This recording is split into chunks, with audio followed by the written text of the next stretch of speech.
All right, let's see if we can get this live started. Y'all gonna have to bear with me. I'm still trying to get used to this live, so bear with me. All right, let's see if take that background noise off. Bear with me, bear with me. I'm trying to get used to this live. Trying to put some valuable information out there, if possible. So just bear with me. I tried to go live several times.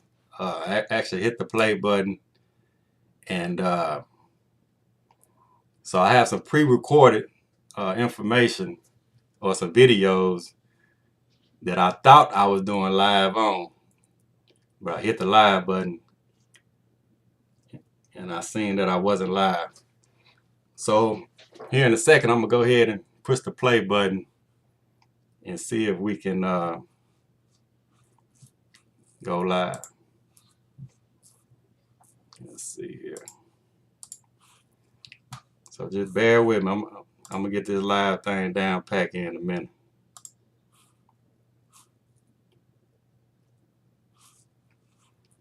So this is I'm gonna go to my pre-recorded.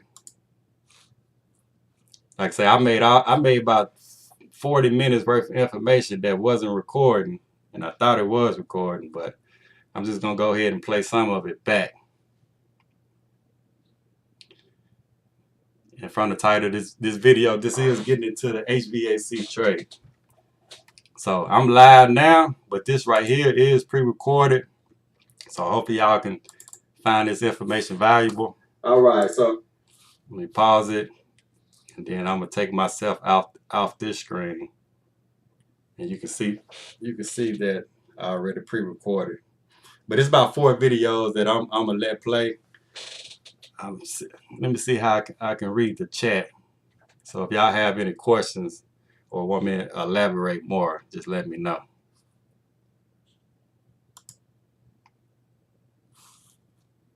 So I'm gonna make this video here to try to help people decide or even encourage people to get into the HVAC trade. It's a great career. Also, we got a lot of people that's retiring, and we're going to need to fill. There's going to be a need to fill a bunch of positions out there.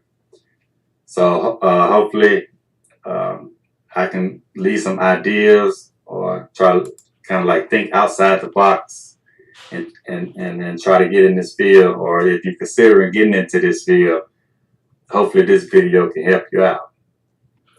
It's a great career. I've been doing this about 8 years now. All right, so I just pushed pause. Do y'all hear that video? I can't see the chat. So see a lot of people saying, what up, Wall? What up, HVAC people? Much love, brother. Joe P.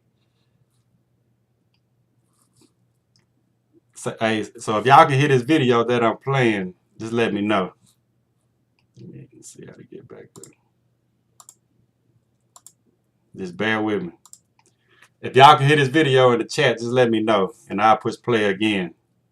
And then I can kind of read the chat questions also. So just let me know if y'all can hear it or not.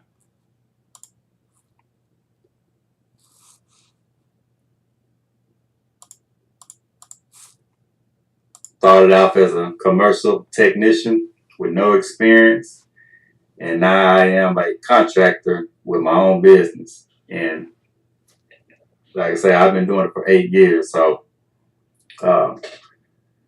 it's so many career opportunities in this trade for male and female. So I just want to kind of like just get some ideas, kind of think outside the box.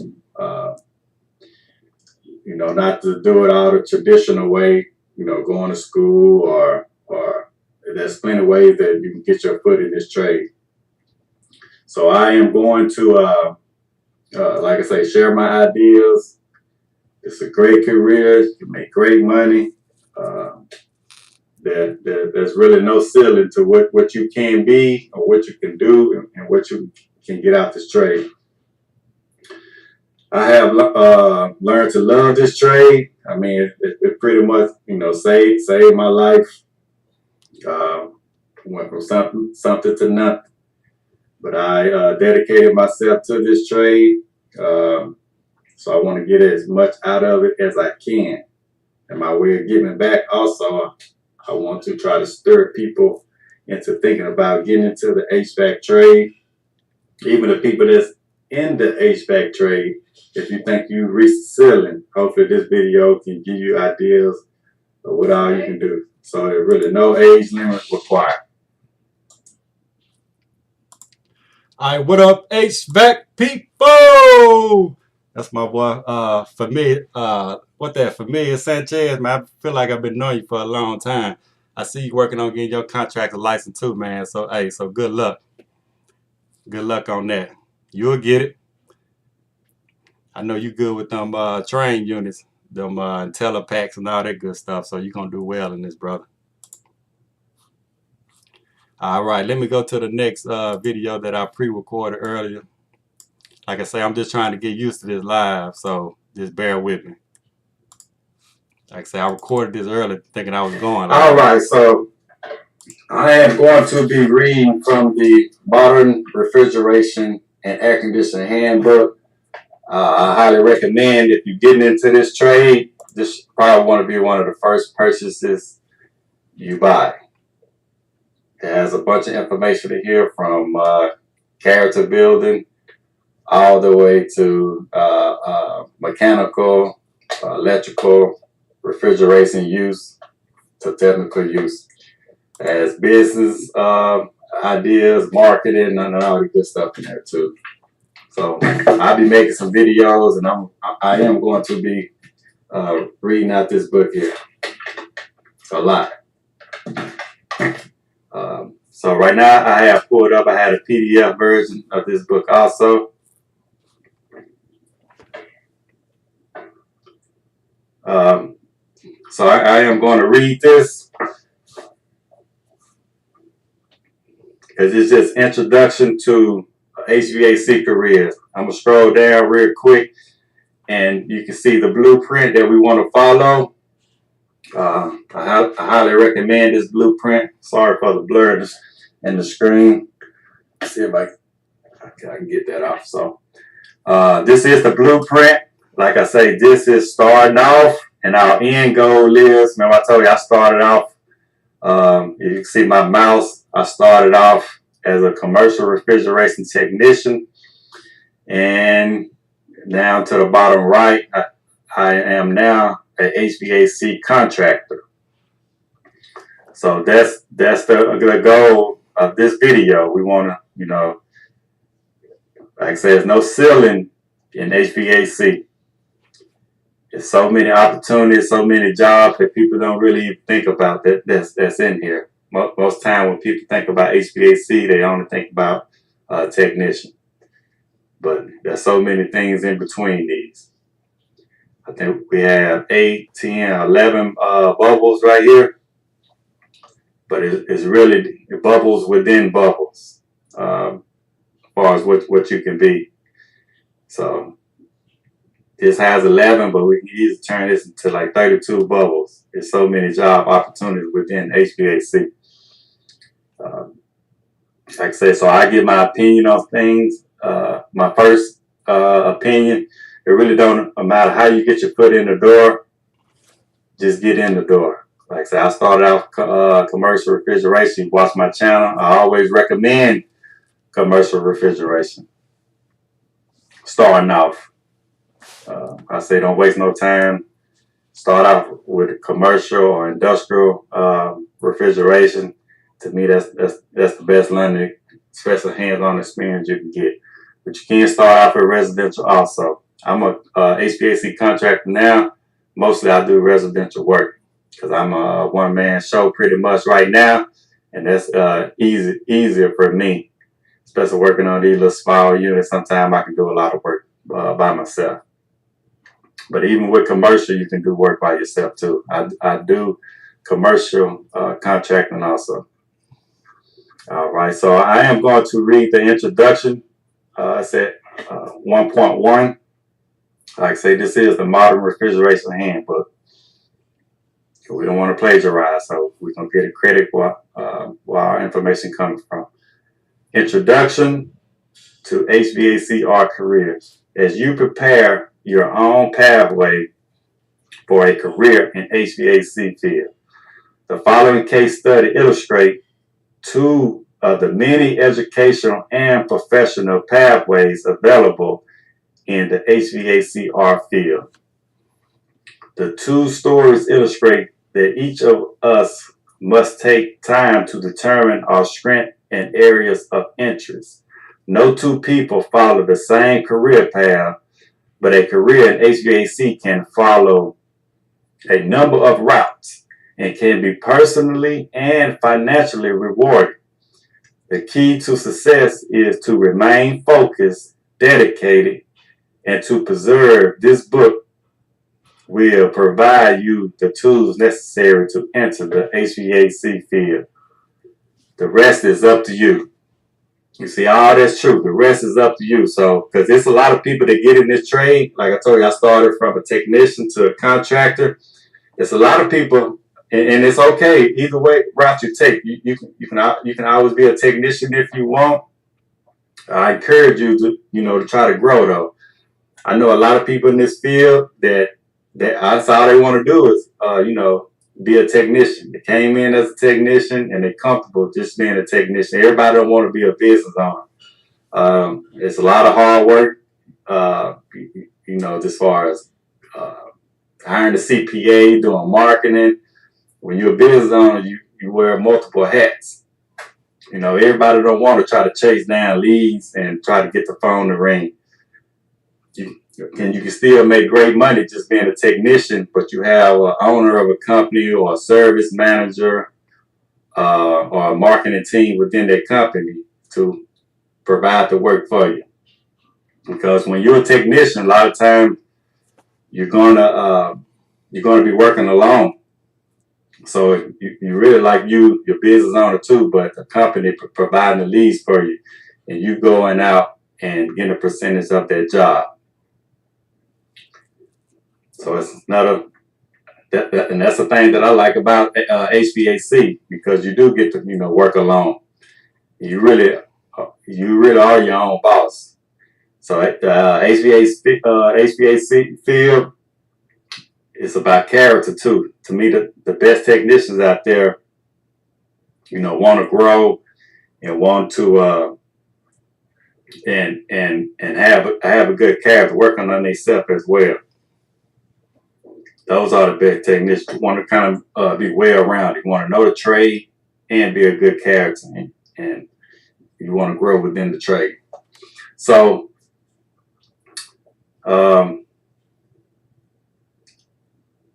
career case study number 1. All right, before I go into that career case study, I want to read a couple comments.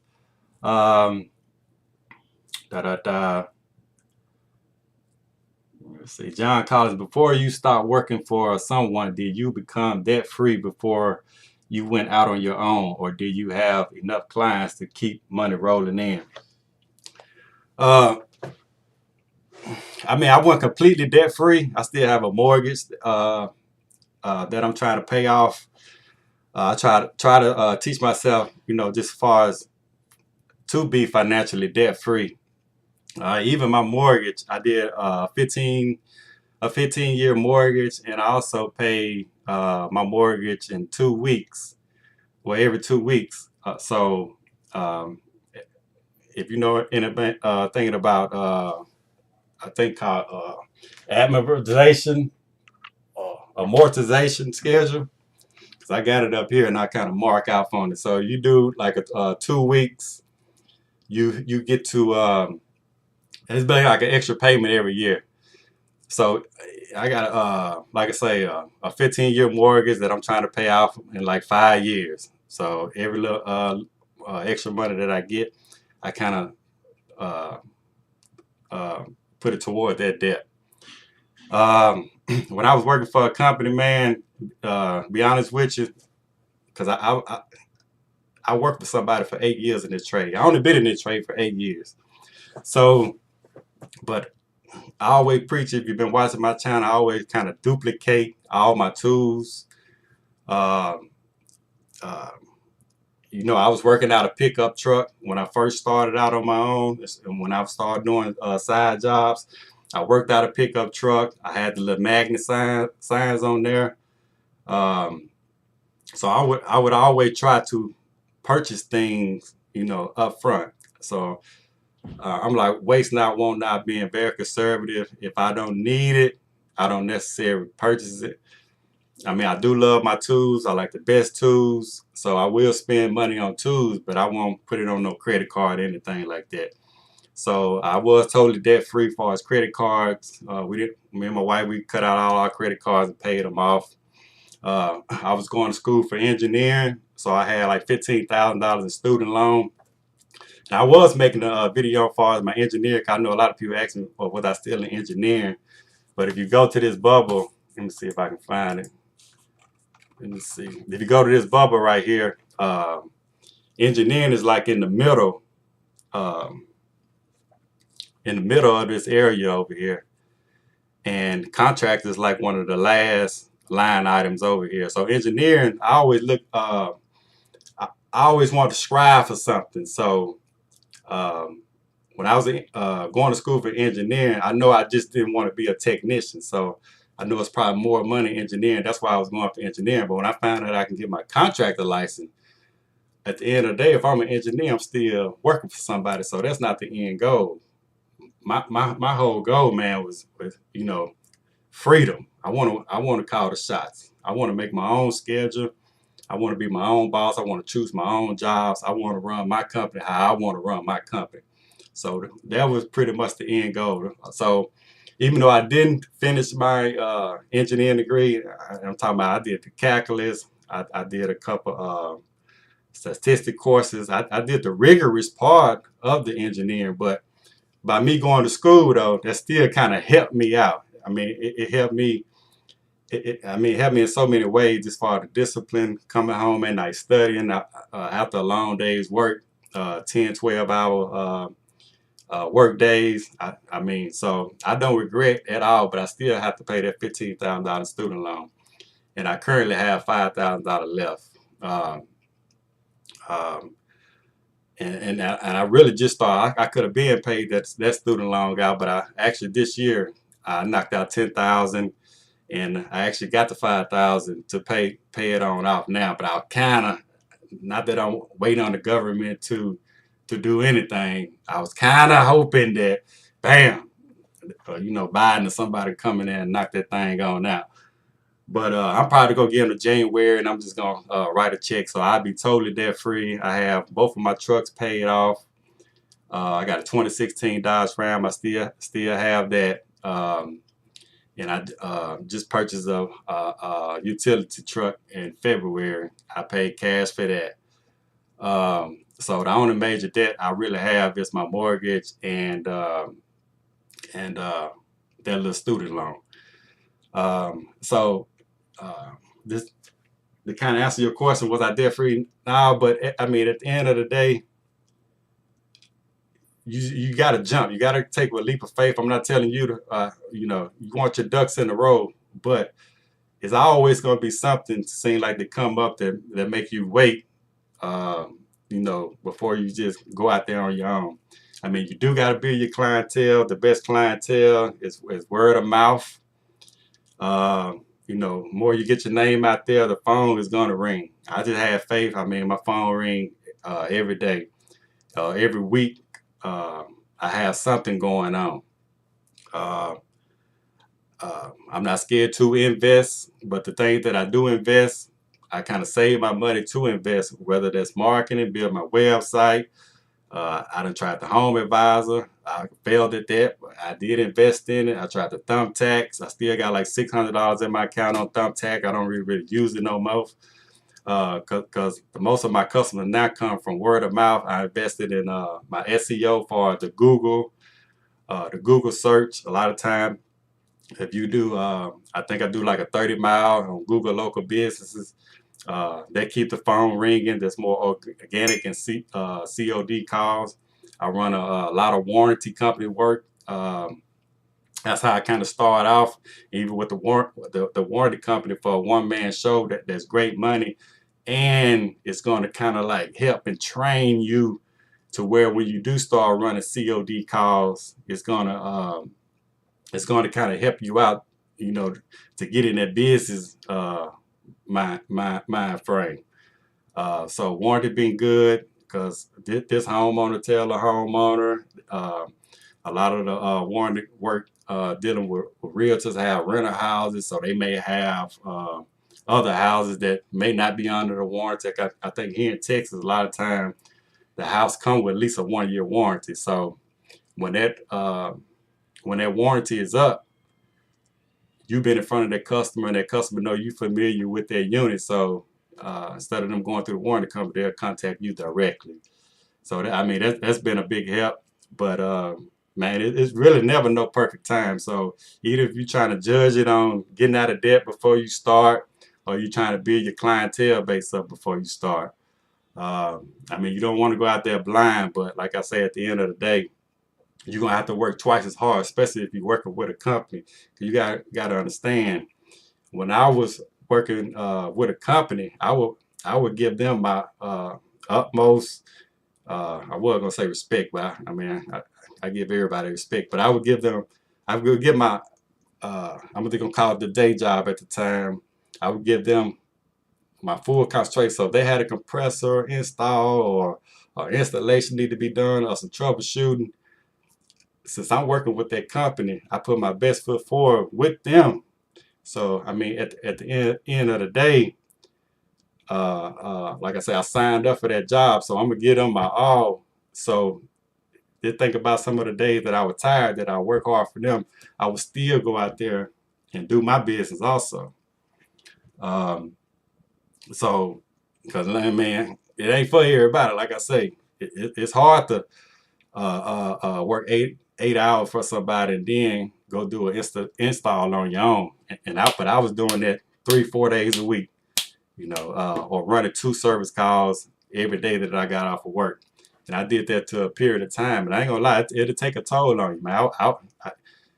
And I was doing it for like a year and a half, and I was tired. And then, but like I say, I didn't have any debt. So at the end of the day, once I save up enough money in my bank account, I mean, I was like, it really don't need of me, you know, working twice or working for somebody, or I don't have to do, you know, I don't have to do both. So I mean, I advise you just save your money until you if you got a significant other, y'all sit down and come to a conclusion or set a goal and be like, okay, this is the day that I'm gonna call it quit. I always tell the people at the end of the day too, and you really don't want this mind frame for as you can always get a job, because that's true. You can always fall back and work for somebody, because even if you fail as a business owner, you'll never, I mean, lose your technical skill. Especially if you're a good technician. If you think you're a good enough technician to work for yourself, sure somebody's gonna want you. But like I say, try to just, if you can, for lack of a better word, burn them bridges and be like, okay, if I go on my own, ain't no falling back or working for no company. So I mean, I hope that answers your question, man. But I wasn't totally debt free, still not. That's cool. Bamberg HVAC. Walter, when installing residential equipment, is it best to choose the brand off of whatever supplier takes care of you best, or quality and reliability of that equipment? Um, I mean, so I got an account with Train. So to me, uh, I got a credit account with Train. So I can purchase Train equipment. But Train, when you're a new business or a new contractor, Train wants you to sell like $100,000 worth of equipment, or some, maybe a little more than that, before you can start selling a 16 SEER unit, 18 SEER unit, they upper tier units. Or you can go to Goodman. I open up a kind of Goodman. I can sell any kind of Goodman equipment. Um, same thing with Carrier. Carrier wants you to sell their brand units and stuff like that.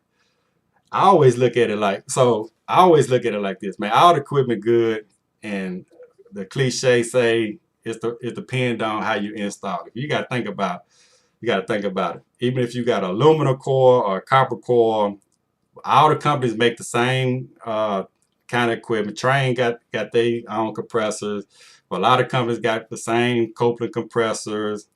Um, so, I mean, copper is copper to me. Um, a lot of 14 SEER units come with, uh, uh, uh, well, I'm saying like this. So some units come with like pressure switches, some units don't. So I'm more aimed towards, okay, this unit got more safeties and stuff like that. But to me, all in all, man, all the equipment, Goodman, Lennox, all of them break down, all of them need service, all of them need work on. So I'm not the one that like, um, okay, you got to have a train because it's the best piece of equipment. Because that same train, if you install it, it'll break down too. If you start install a Goodman, you got some Goodman air conditioner out here lasts longer than any of the other pieces of equipment. But I will say this, and I got to count with Lennox, I got to count with Carrier, I got to count with Goodman, I got to count with Train. Train is my main supplier though. But right now, I only can sell. Now I know the salesman in Train, my territorial sales guy, whatever. So if I need a 16 seal train, I can get it. But my prices is not going to be like a company that is selling $1 million worth of equipment a year. They're going to charge me more for that same piece of equipment. But at the end of the day, I'd rather work with Train because build a rapport with them. Um, uh, or you can even go to like a Johnson Supply. They have like a little point system of punch cards you can get it. So if you purchase some and you get like 10 punches, they'll give you $10 off. So you have perks like that. But I prefer to go with Train, even if I got to spend a little more because I'm trying to build a rapport. So even if I come short, I think I sold um, like $35,000 worth of equipment for Train this year. Okay, they keep documents of that. My territorial salesman, he'll contact me and let me know, hey, this say in June, hey, you only got $9,000. You think we need to sit down and talk and do a little, see what we need to do? Cause they'll help you with financing. They'll get you a finance company. It's certain little perks. So like I say, you do want to build a good rapport with a certain company. I don't think it should be all over the place. Um, but like I say, I'm in Houston, Texas, so I mean, it's so many different HVAC suppliers over here. So a lot of times, I just go to the nearest one. Even if I got a customer that some customer may want a specific brand, so I install it all. Long story short, but me personally, I am trying to build a reputation with Train. I mean, and just far as Train, I like Train equipment because it's really not flimsy. A lot of times you get some of these lower brand units, they flimsy, it's hard to install. So teachers on, man, I hope that answers your question. Um, I'm looking at the chat now. What's up, Z man? Hey Z man, Isaiah, I was thinking about you the other day, man, because I'm fit I'm finna get rid of Linux. It was a 1990 unit. And I was trying to get the emblem out there for you, but it's not on there. Um, and I know you don't want that front. You don't want me to send you that whole front panel. But I was looking out for you. It would have been a cool little emblem. Like I say, what's about 30 years old, 30 or 40 years old. Yeah, 30. But I got some messages though, Z man. I'm gonna look out for you if I ever run across some.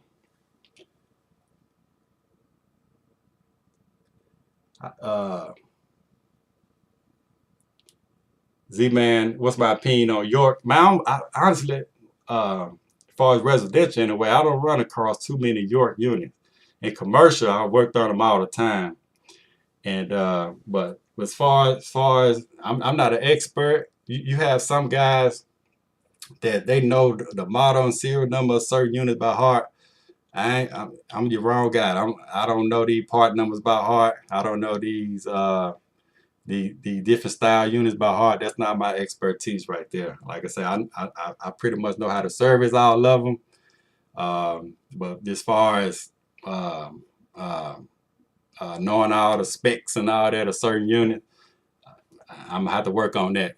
But I will tell you this though, I will do some studying on that kind of stuff because uh,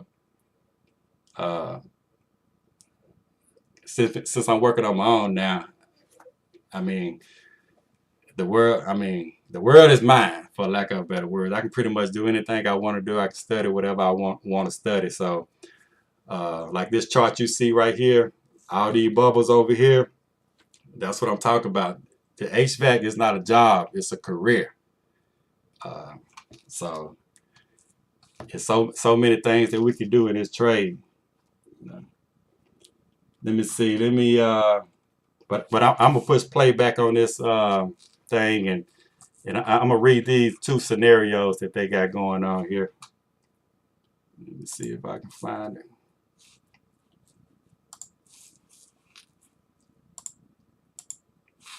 Like I say, just bear with me on this streaming though. Show recording.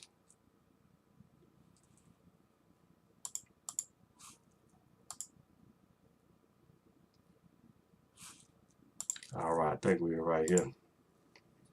Jose was an average student in high school.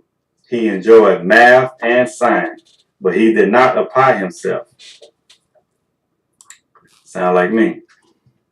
His parents encouraged him to attend a 4-year college in order to prepare for the world of work and to assist in becoming financially independent. Jose attended the nearby community college for 2 years, but he found the business courses dry and boring. Jose felt he still did not know what career path he would follow. He left college, and during the following 5 years, he obtained a number of jobs ranging from retail to office work.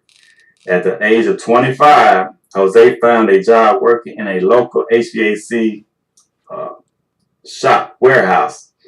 He worked hard, followed the workplace rules, and maintained a positive attitude. After a few months, Jose was promoted from working in the warehouse to an office position where he could assist with developing quotes. Jose found this position more enjoyable. And fulfilling than his warehouse position. But he realized that he was drawn to more hands-on work. He was drawn to more hands-on work. So according to Jose, I took a few years to discover my real path. Jose returned to school and attended HVACR classes. Although he had no previous knowledge of electrical and motors, he caught on quickly and found the subject fascinating. On completion of his coursework, Jose passed a standardized HVACR assessment and obtained 4 entry certifications.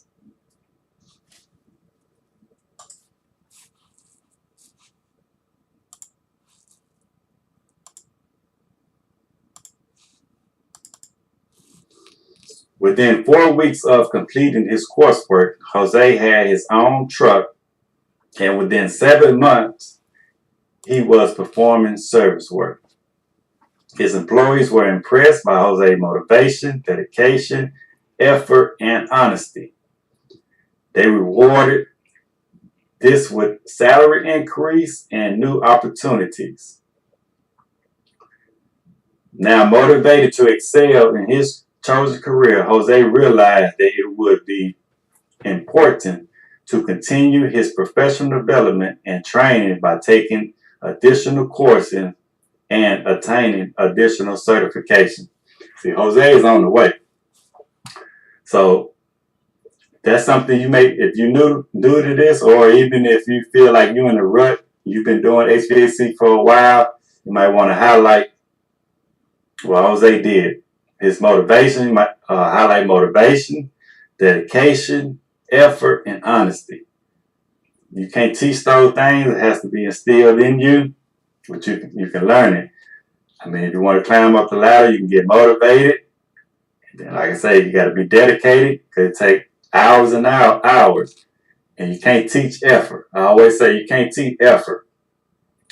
Can't nobody give effort to you. You got to get effort 100% by yourself. Can't nobody give it to you. You got to get it on your own. And honesty. A lot of times in this trade, I mean, you got to have honesty. It'll take you a long way. Just honesty alone. There's so many instances where honesty, even little white lies in this trade right here, ain't gonna take you nowhere. You have to be honest. So when you're moving up the ranks and your boss or you made a mistake, just be honest.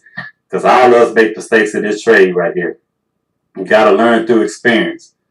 I say this trade right here, it's a learning curve. Period. But with effort and dedication and motivation, you're gonna get over that curve. There's nobody ever, I can guarantee you, in the HVAC industry, if you're in the service or whatever you're doing, this is not something you're gonna get overnight. It's not something you're gonna get within the first year. But through the learning curve and with hard work, dedication, and those four things, motivation, dedication, effort, and honesty, that'll take you a long way. Period. And then, but once you would get over that curve, and then a light bulb just switch on. All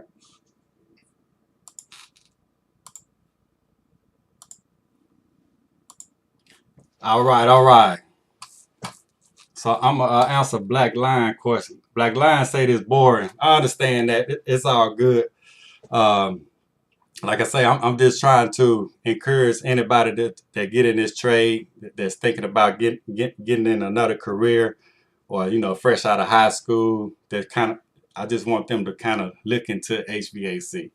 So I know this may not be the funnest video, but I mean at the end of the day, what you say? Check out Word of Advice channel.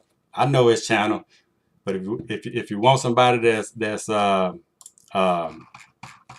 working on the same equipment all the time, making videos on his home equipment all day. Not that I'm trying to hate on the man or anything like that, but he work on his furnace, all day long. But if you look at my channel, 9 times out of 10, I'm showing you real world experiences. I hardly edit out anything. So even if you see me make a mistake, I'm gonna show it. So I mean, just kind of keep an open mind of what I'm showing you, because a lot of guys don't show you the real deal, without editing. They make everything look clean cut. I think my channel got like 10,000 subscribers or something like that. And at the end of the day, a lot of my subscribers was my day one subscribers. All my stuff are organic.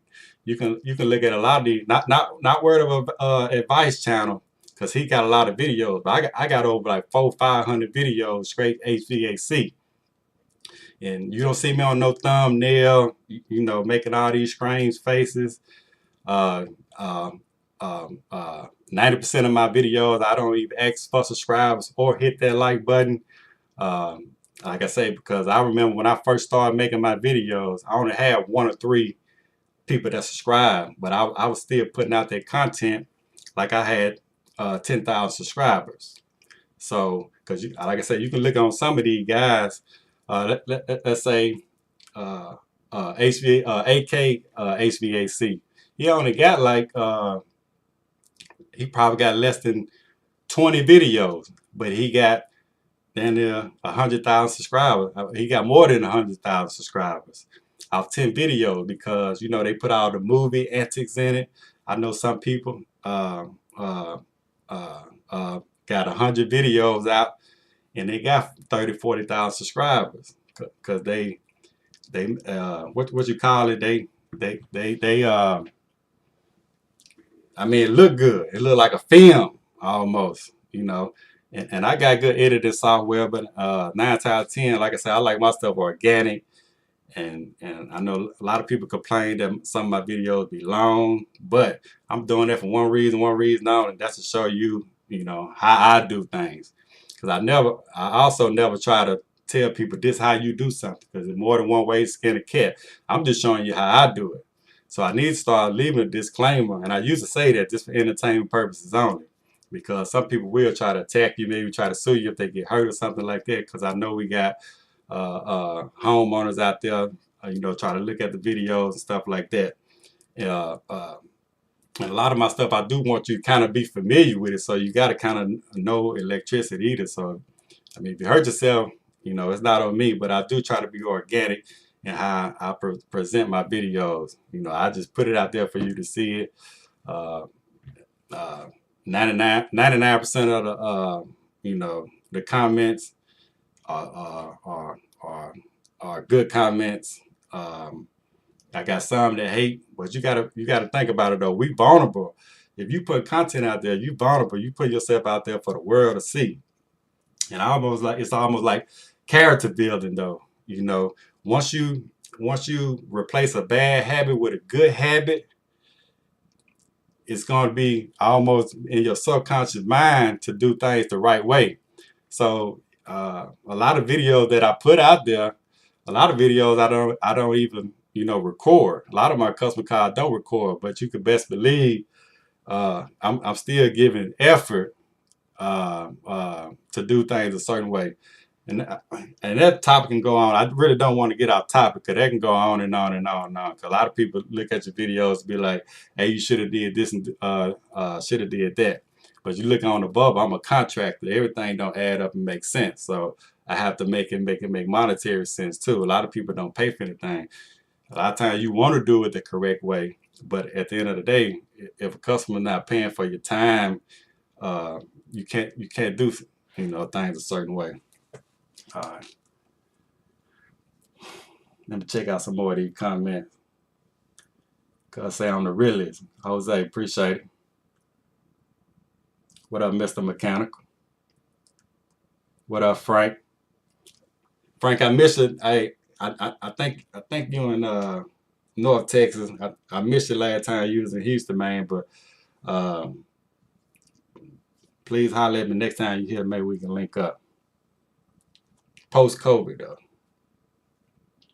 HVAC motivation. You're a great inspiration. I'm ready to start my business, man. Go ahead and do it. Go ahead and jump out there. You know, is it worth a try? Like I say, long as you get the right steps, you know, your insurance, all that good stuff, your contractor license, as long as you do it, stuff legal, you know, you're good to go. That's another thing too. You know, I push side work because anybody watch my channel, I think it's room for everybody to be a contractor. I want everybody to be a contractor, but everybody may not want to be a contractor.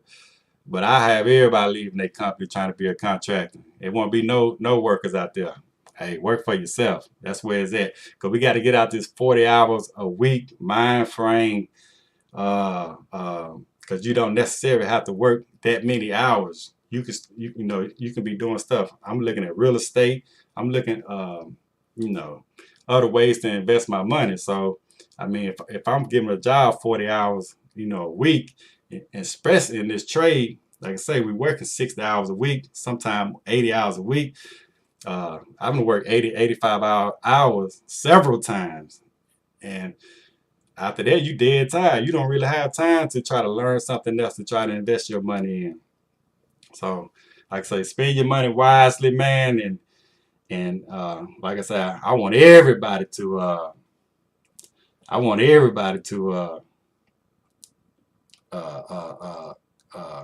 you know, get your own business. Like I say, even if you want to work for somebody, if your state tell you that it takes 4 years or 5 years to get your contractor license, hey, just put that in your back pocket, even if you don't want to use it.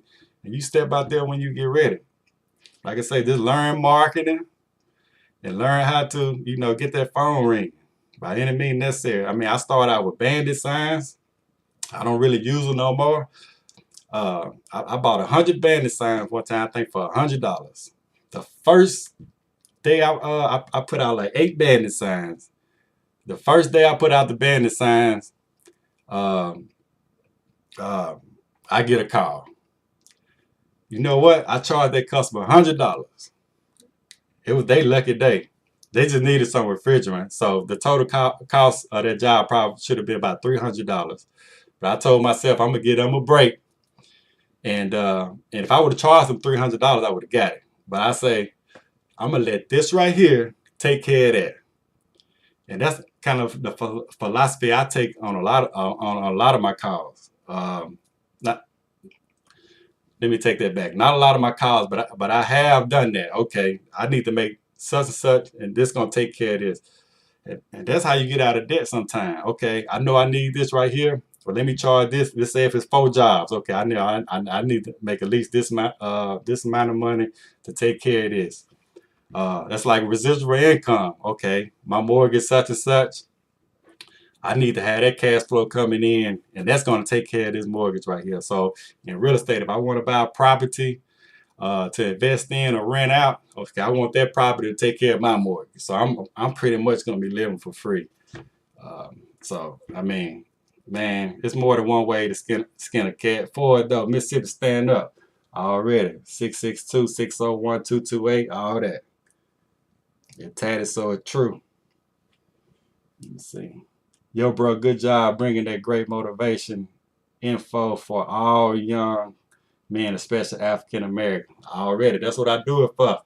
Hey, I appreciate it, man, for people saying I'm motivated, because I always want to try to inspire people in some kind of way, and I promise you, and because I'm not no public speaker or anything like that, and I listen to the guy called E.T. the Hip Hop Preacher. He a motivation speaker. But I don't have that what he have. He can get up there, you know what I mean, and make the hair stand up on your back. He's so good with it. He can just bring cheers with you and motivate you. And I will always want to do that some type of way. So if all the people that hate, like I say, when I started off 1 or 2 subscribers, hey, and I inspired them 1 or 2 people, I give them my full attention. Hey, I did my job. But like I said, I get countless emails, countless phone calls of people saying that I motivated them. I got them in a trade, or they got their contractor license, and I helped them out.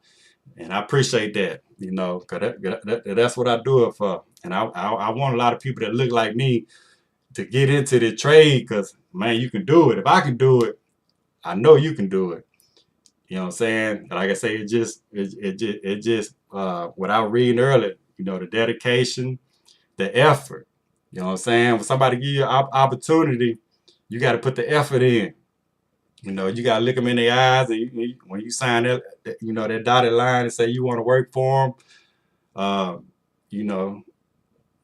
3 months in, you got to be, because a lot of times people get into it, and they'll be working good for about a week or two, but then 3 months, they coming in late.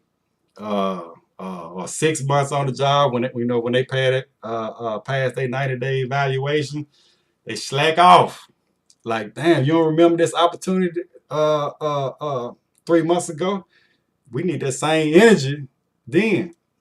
But a lot of people, that's why, especially with this trade, you know what I'm saying? Because like I said, I learned to love this trade. I'm gonna say like the trade. I really don't want to say love, but I do. But at the end of the day, man, this was providing for my family, and I actually learned something that that I can do with my hands that'll take care of my family. That's why I like it. So at the end of the day, we can't just, in this trade right here, you might as well grow to love it, because even if you want to be a business owner in this trade, there are guidelines, there are state regulations that you have to go through this 4 or 5 year period before you contract license. So what you gonna be doing it within that 4 or 5 years? In that 4 or 5 years before you get your license, you need to be knowing everything about that trade that you can. Get to know your dispatchers, see how they answer the phone, the marketing team, uh, uh, uh, uh, see how they market. Like say the company that I was with, you know, they do their Twitter thing, they do their Facebook thing. Uh, uh, you know, try to be a supervisor for your company. Try to move up, you know, within that time. So, cause when you're a supervisor, you in that conversation because you at the table, and you'll know about, you know, I forgot what they call the profit and loss sheets.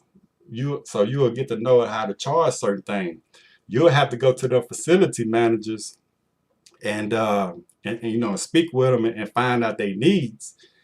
You know, so when you find out their needs, you kind of know how to talk to them. So even who hired you at the time, you don't have to let them know that you want to be a contractor, get your contractor license. When that time come, it'll come. But you trying to soak in all the game and all the knowledge as you can. So when that day comes and you get your contractor license, you already know how to do that. You know how to call them facility managers up and ask them, you know, who doing their HVAC work. Can you do a free, I don't want to say quote or a survey, because you want to take a look at all their units. You want to they tell them you want to get the model, the serial number, all the filter sizes. You're not charging them for anything. Then you can get them the quote. But I learned stuff like that because I mean I was a supervisor, so I was in the room with them talking, and I was just soaking up all the game. You know, I have my little notepad over there. I'm writing down while they talk because I know at the end of the day I'm fit to do my own thing. Yeah. Let me see. Da da da. Cause they charge me extra for that training. This ain't really no training though. I mean, this just a conversation piece. All this is right here, and I'm gonna go back on the video before I, you know, get in a tangent. But all this is me, you know, letting you know all the options that you have in this trade.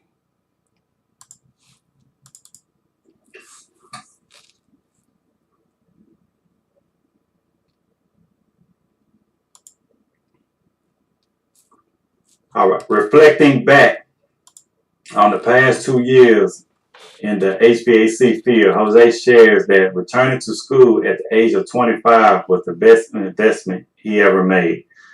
After completing his initial coursework, he became even more ambitious and started taking additional tests to receive more certification and licenses. In Jose's words, now it's up to me to take it to the next step and determine where I want to go. I love my job. See, with that attitude, Jose gonna make it far. He gonna make it far in this industry here because he keeps wanting to evolve. He want to get better and better. He's just not stuck. He don't want to be stuck at in one position. So let's take a look at career case study number 2. Ron was the youngest of 4 children. His parents valued education and encouraged him to discover his passion and talents. While in high school, he struggled with math and science. His high school counselor suggested that he apply to attend HVACR program at a local career and technical center. There, Ron completed a 2-year program and discovered that he was quite good at understanding the complexities of systems. Although he enjoyed hands-on work in the field, he preferred to analyze and design systems. He decided that engineering would be his career path. Although his fear of math and science lingered, he was confident that if he remained focused and gave 100% effort, he could succeed. See, he got a good positive mental attitude. He wanted to give 100% effort. Can't beat that. The 4-year engineering program was rigorous, but Ron preserved and successfully completed a bachelor's degree in mechanical engineering. He was able to obtain his first professional position with a large HVAC system manufacturer. There, Ron quickly rose through the ranks and became a lead engineer on HVACR system. His superiors noted his drive and enthusiasm, and a number of promotions ensued. Ron was recruited by a competitor and received an impressive increase in salary and commission in his new position. He worked with HVAC manufacturers throughout the world and was able to visit countries such as Italy, China, and Mexico. See, they may be taking two different courses. You see how this guy here, Ron, which I've done also when I was a commercial refrigeration technician. Those who've been following me a while know that I was also in school for engineering. But between the engineering time, because once you're an engineer, you're gonna be in this column over here. But there's so many different paths I could have took. I just wanted to weigh mine, so I kind of like skip through this because my end goal was I wanted to be a contractor, and I know if I would have, and I can show you my grades in the engineering. I took the calculus, the statistic courses. It was rough. It was rigorous. And I still don't have certain more credits. If I had time one day, I may finish it. But my idea was, okay, you can make a certain, amount of money. You can make good money. I think I can make more money as a contractor. But like I say, even if I was an engineer, I would be working for somebody. I don't want to work for anybody. I want to kind of make my own rules and set my own schedule. That was my end goal. That's why, with that time, I paid for paying for my education with student loans. I still feel that, okay, just let me bypass this and get to this end goal. As you can see right here, contract. That's why I want to be a contractor. But like I say, but for this video, there's so many different routes that you can take. And, I'm learning as I go. And I seen that there was an option. So even if you're a technician, so you got to have certain certifications. If you want to become an engineer, you still have to. And to me, that was like the perfect background because a lot of engineers, they kind of skip the technician step. So a lot of them don't have the hands-on experience. So it's different when you're trying to engineer, like doing a duct traverse. I'm a service technician, so I'm doing duct traverse. I can really get the hands-on, or something as simple as changing the motor out. When you're an engineer, you may design those parts, but if you have both experience as a technician with the hands-on doing duct traverse and able to do the conversions, the mathematical conversions, that come up with your head and get the right CFMs when you're doing when you're an engineer, you got to design airflow for a building or get the correct BTUs or the tonnage of a building. So those just different avenues you can take. And like I say, you can skip being a service technician altogether. If you don't like, I like hands-on. I like working with my hands. But if you don't like doing that, you can just go right into college to be a mechanical engineer, and you can get into the HVAC trade. There's a lot of engineers, a lot of people that's going to school for engineers don't think about the HVAC trade. But you can kill it though if you want to think about getting into the HVAC trade as a mechanical engineer instead of a lot of people graduate from engineering and may just work a assembly line or something like that. But that's something you may want to do if you do decide to be an engineer, a mechanical engineer. Look into the HVAC trade. Let's see here. So let's see if I want a career planning. Let's read career plan. A job and a career are two different things. That's true. HVAC is a career. You can make a career out of it. You can do both. You can just get a job if you want to, but you can actually get a career in this. This ain't a dead end job if you want it to be. if you don't want it to be. But a job and a career are two different things. See figure 1.1. A job is something you do to earn income. Often a job is held for only a short period of time. A career is a series of employment opportunities where increased skills are developed with the aim of professional advancement. The goal in a career is to move progressively into a position requiring greater knowledge and skills. These more advanced positions generally provide increased salary. A career path is a sequence of related employment positions. A career path begins with entry-level positions. These positions are generally require no previous work experience in the field. Entry-level positions may require a certain level of education, training, or skills. For example, a candidate for an entry-level HVAC service technician may be required to possess a certificate or associate degree from a technical college.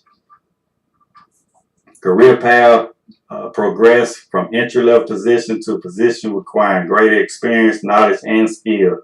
For some career paths, simply working in the entry-level position provides the experience and knowledge needed to attain the next employment position along the career path. In the other career path, training or certification in addition to experience in the entry-level position may be required to advance. Careers are chosen based on an individual's skills, strength, abilities, and interests. A career allows you to develop your skills and expand on your experience, positioning you for promotion, salary increases, and other opportunity. Investing in energy into the development of your career provides long-term benefit. Setting professional goals and determining a path for achieving those goals is the basis for achieving the career. Okay. So, like I say, you can treat this as a job or a career. I mean, it's pretty much up to you. But the more you put in, like I say, the more effort you put in, you can climb up the ranks and make a career out of this. Like I said, if you want to stay within a company and grow within a company, or you want to branch out and do your own thing, it's still a career. And also a lot of things that people don't think about. Like I said, we want to think outside the box. Let's say a young couple. Neither of them decided what they want to do, or even one of them want to do it. I really recommend people should start the husband and the wife, or the boyfriend or the girlfriend. Maybe both of y'all want to think about getting into the HVAC trade. Maybe let's just say both of y'all start off as commercial refrigeration. In commercial refrigeration, you have residential and commercial refrigeration. You got industrial. It goes on and on. I'm more familiar with commercial, like in-house, but I'm sure residential has the same thing. So let's just say we get a job. Starting off, let's say the male want to be a service technician, or vice versa. Really don't matter. But for this sake, we're gonna say the male of the relationship want to be a service technician, and the female is going to be a dispatcher. Just starting out. So you're gonna be in this bubble right here as a technician. Dispatch. Let me see. I wrote some notes down. Dispatch. She may want to be in human resource. She want to be in marketing. Maybe she want to do lead generation. With my company, we all had that. I mean, you gotta have a human resource. The lady that do the hiring, or the male that do the hiring, that branches off into other things. Marketing, we had somebody in house that do the marketing, where she posted on Twitter, Facebook, 24/7. This marketing. You might want to be in that department. We had another team that did the hiring. She was trying to recruit, what we call a recruiter. So it's not just dispatch, and the dispatch is usually schedule the technicians on different jobs. When the customer call, they write down name, address, email address, get all the customer information out, and she dispatches the technician out. One of the two may want to start off in the warehouse and be a forklift driver, or organize all the equipment and the tools in the warehouse. Even getting all the technicians what they need. You need a guy in the warehouse to do that type of work. May want to be a safety inspector. Maybe a quality control guy. So, but just think of that teamwork, because this is a career, remember. So even if both of y'all started off as a technician and a dispatch, there's so many opportunities in that company where you can grow. Because a lot of companies like to keep it in-house. So if you start out with it, because you're more familiar with things, so they might even pay for you to go to school. My company helped me go to school. They would write me a check when I was going to school for engineering. They would write me a check to help me pay for my school or the books or whatever. But a lot of people want to encourage, for you to learn so you can be more valuable to them. But it just imagine both of y'all starting off at the bottom and work your way up. So, because there's so many things up under the umbrella of HVACR. So you might, like I say, she might want to start out as a dispatcher, and she work her way up, and just find out, look around, be friendly, and see what's a need within the company. Because there's people that gonna retire, quit, and then find out exactly what they did, for you to move up. So you don't have to stay as a technician. You don't have to stay as a dispatch. You can work your way up. So that's just some idea. I don't really want to make this video too long. I wrote some notes down, and another reason to get into the HVAC field, because you're gonna always have year-round work. So this is a career that you really never have to worry about. And we also learned in this pandemic that we are essential workers. So even if there's a pandemic going on in the country, it's always going to be people that need refrigeration work. It's always going to be people that need heaters or heat. There's always going to be people that need, ventilation, especially with the pandemic, and AC. If you need hot climates like myself in Texas, we need AC during the heat season or the summertime. If you're in the Northeast, they're gonna need heaters. But either way, and like hospitals, you got these big commercial buildings. You got 20 floors. They need AC all year round a lot of times, because you got to keep the whole interior office space to a comfortable temperature. So just think about that. As you think about getting into HVAC, hey, you really should never have to worry about a job.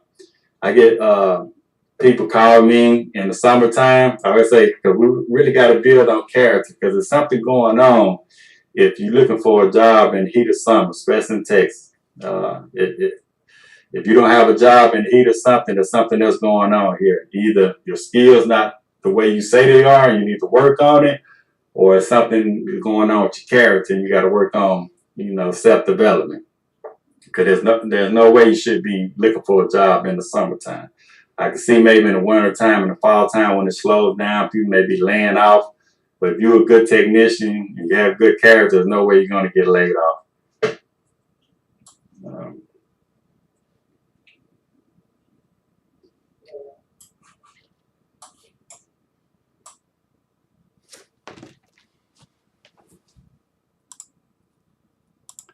All right. So that's that.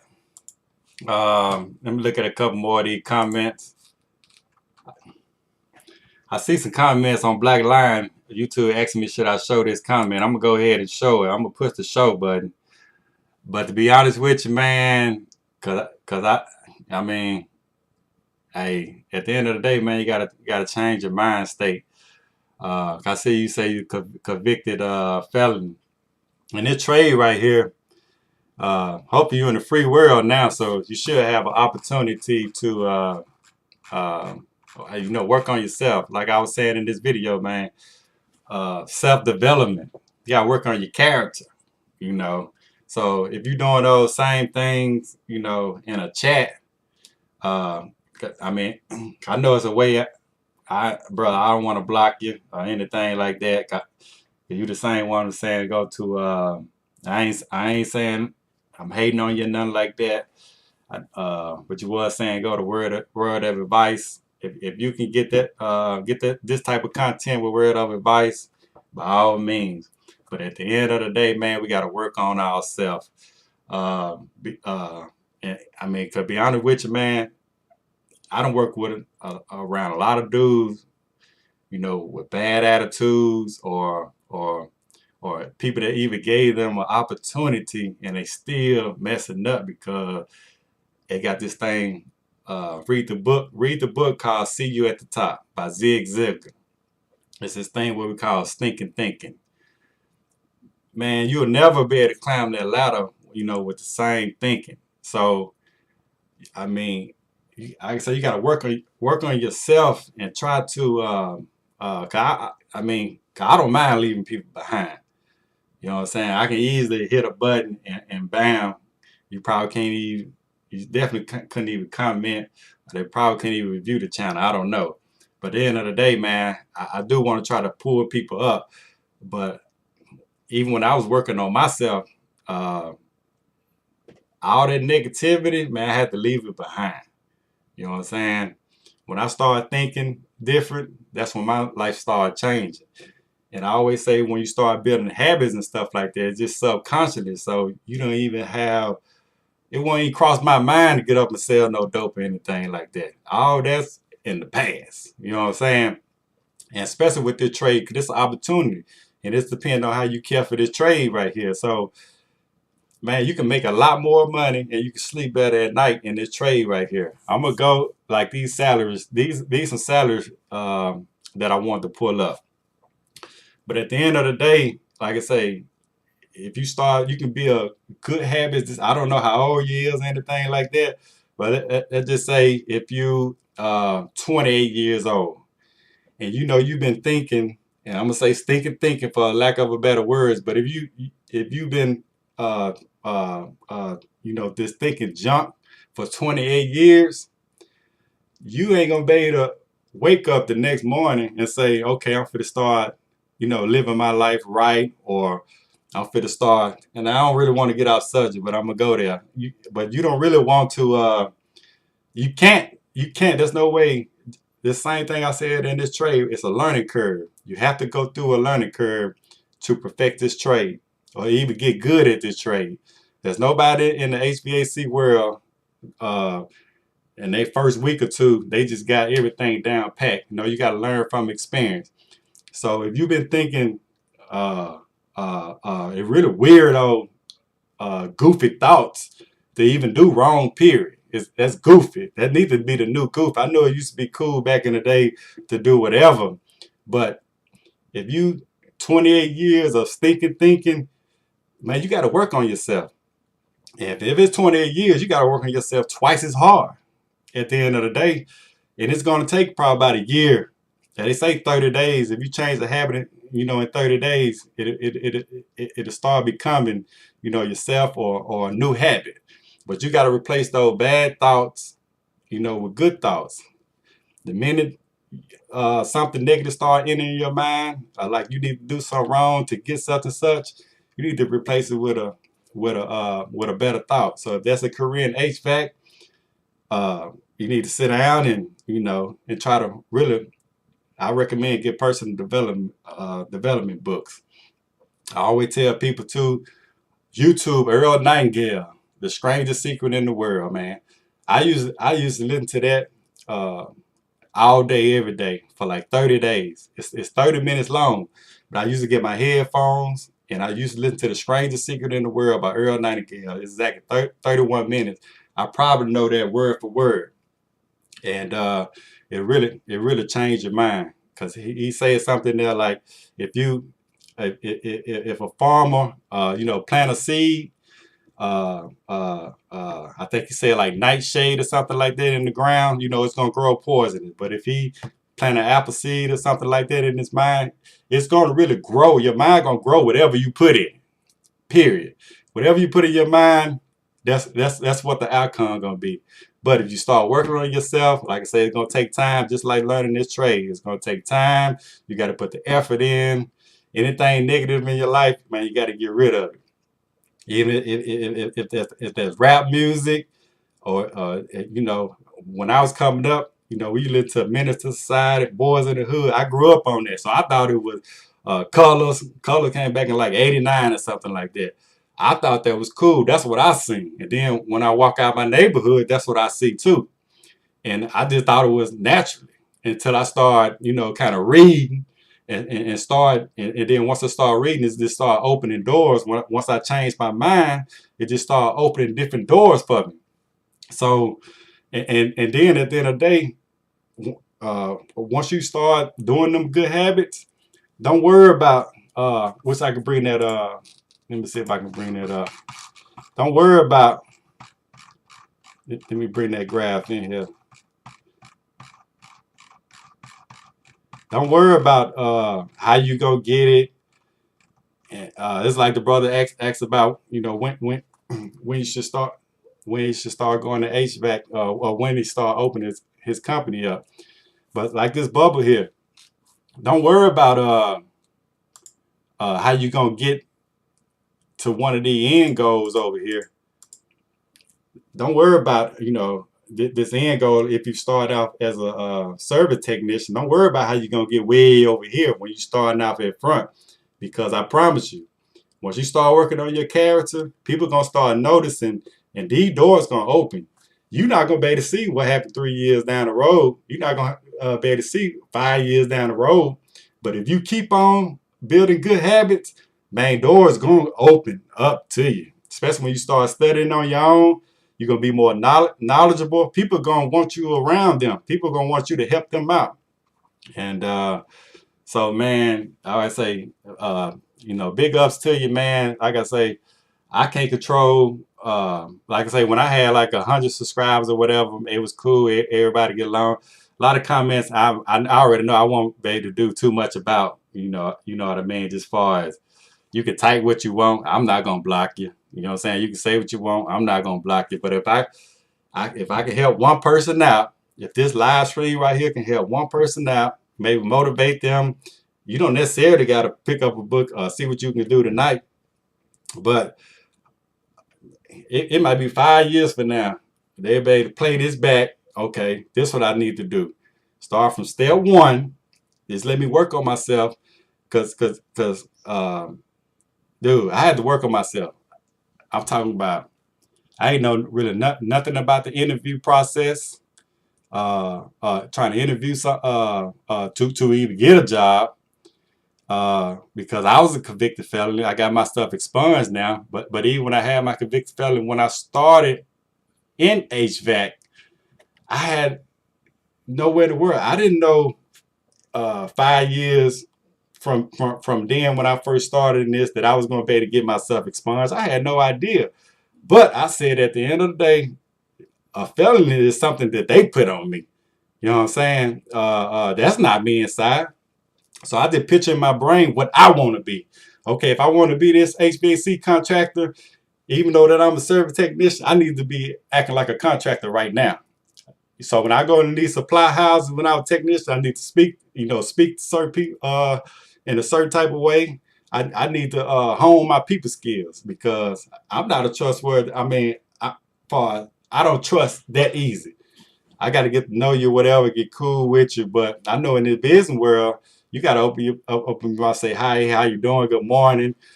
Thank you for your business. You got to be able to carry yourself in a certain way. So I knew what I wanted to be, and like I say, going back to like Menace to Society, man, when thank God I ain't dead, but when I used to listen to Tupac and all that back in the day, I used to get Tupac results. You know what I mean? In and up in jail. I used to listen to Master P, No Limit, had every one of the records. You know what I mean? I wanted to be that. I thought that's all it was. You know what I mean? So I ain't started changing my life till I was 28. That's why I say so. If I had 28 years of garbage going in, I wasn't gonna be able to change that overnight. So man, I used to go to Barnes and Noble when I was standing in my truck. I used to read all night. I used to go to Barnes and Noble, give me a book, and then I was stand in my Suburban.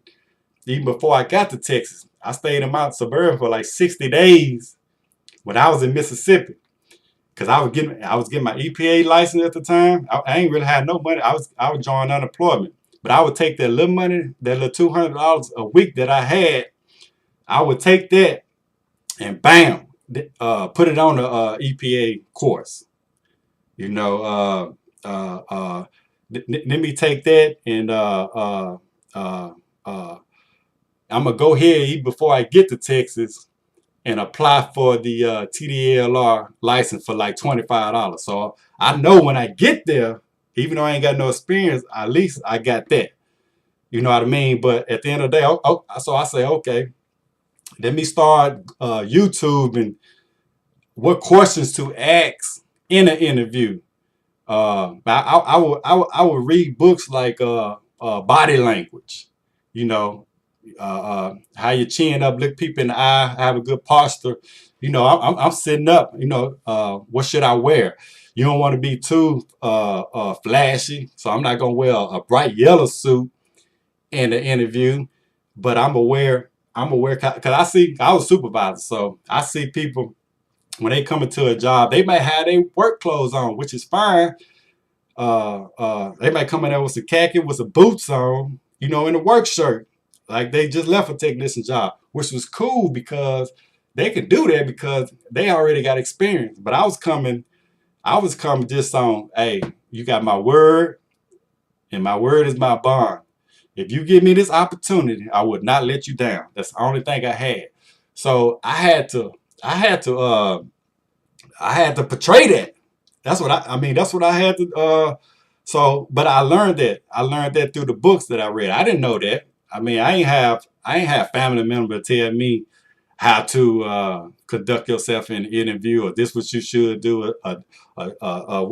This information I'm giving y'all. I ain't had nobody in my household to tell me that. I don't think they in my household would tell me, you know, you need to do right. You need to stay out of trouble. But I ain't really have them to show me how. You know what I mean? There really were no male figures in my house, so I ain't really had nobody. You know, I kind of grew up off the rap. That's what taught me, and that's another thing. That's a key right here. Even though you don't have them people in your life, if you come from that type of background, like a single parent, my grandparents raised me. But if you come from not having no male figures, or when you go outside and you might see the dope boy, or you might see whatever, you don't have anybody to tell you step by step how to conduct yourself and be a man and provide for your family. If you don't have anybody pounding it in your head all the time, what you need to do is I always say, okay, I mentioned Eric Thomas, the hip hop preacher. So, but I get my mentors from books. Earl Nightingale, like I say, Zig Ziglar, or even man, the list goes on. I can't think of them right now, but I would get my mentors from books and technology today, man. We can get audio books because and they gonna speak it directly at you. I put my headphones at night and listen to an audio book. Those are my mentors. Those are the people that telling me how to do things. Google Miles Monroe. Miles Monroe read his books. He got so many videos. He passed not too long ago. Him and his wife died in a plane crash. But those are my mentors. He would teach you how to be a man and how to be faithful to your wife, all those little extra things. And like I say, it's easy to get in trouble, but it's hard to get out of it. But at the end of the day, like I say, if you just work on yourself for 30 days, 60 days, it's gonna become a habit. It's gonna be natural. People are gonna see that in you. Like I say, the stuff that I'm speaking now is just natural to me, because that's all. Like I say, that's all I do is read books, audio books all day long, and YouTube. I don't really watch HVAC videos. I watch stuff that's gonna help me, with personal development. I overdose on personal development, but I had to because I had 28 years of garbage. Now I don't need to do it. I can kind of branch off and learn other things, because like I say, like the last almost 10 years of my life, I've been working on myself. So now, even if I stray off a little bit, I done learned so much about, myself and personal development, but I'm always end up right back on track. So even if I sway off a little bit, bam, I'm gonna bounce right back. Um, uh, in my first 28 years, I probably wouldn't have been able to do that. If I slide off a little bit, bam, I just felt I'm deep into that life again, and it is what it is. So, man, big ups, though, man. I hope you do like the trade. I hope people do. People want to get into the trade. I mean, that's why I'm doing that. Like I say, if I inspire one person, and I mean, I did my job. So this is a service industry. So I love that word serve. We are here to serve people. That's another thing that I learned from Earl Nightingale. He said, we are here in this world for one reason and one reason only, and that's to serve others. No matter how you look at it, you're applying the service some kind of way. So, like I say, I don't want to get too weird. I kind of like went off on a tangent, but let me see if I can get something.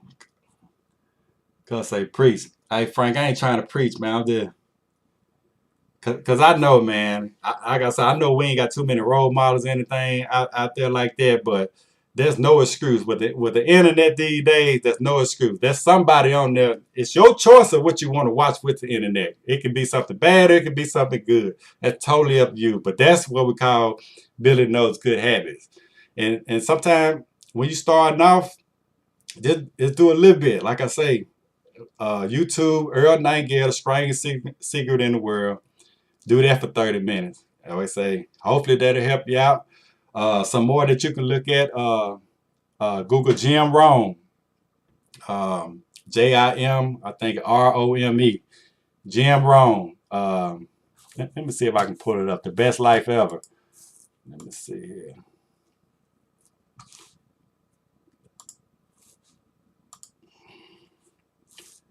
That's my channel there. Like I say, look up Jim Rome. How do I go to YouTube?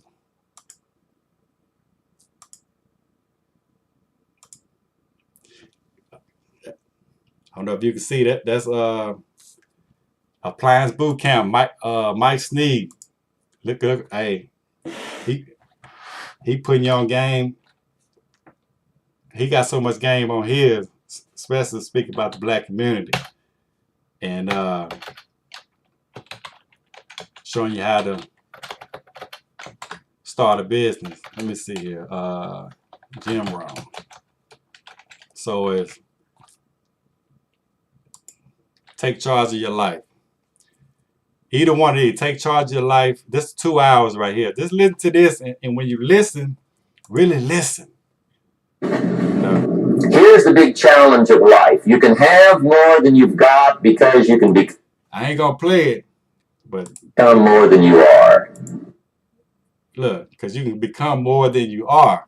I'm talking about Jews. I was say so. This one of my mentors right here, Jim Rome.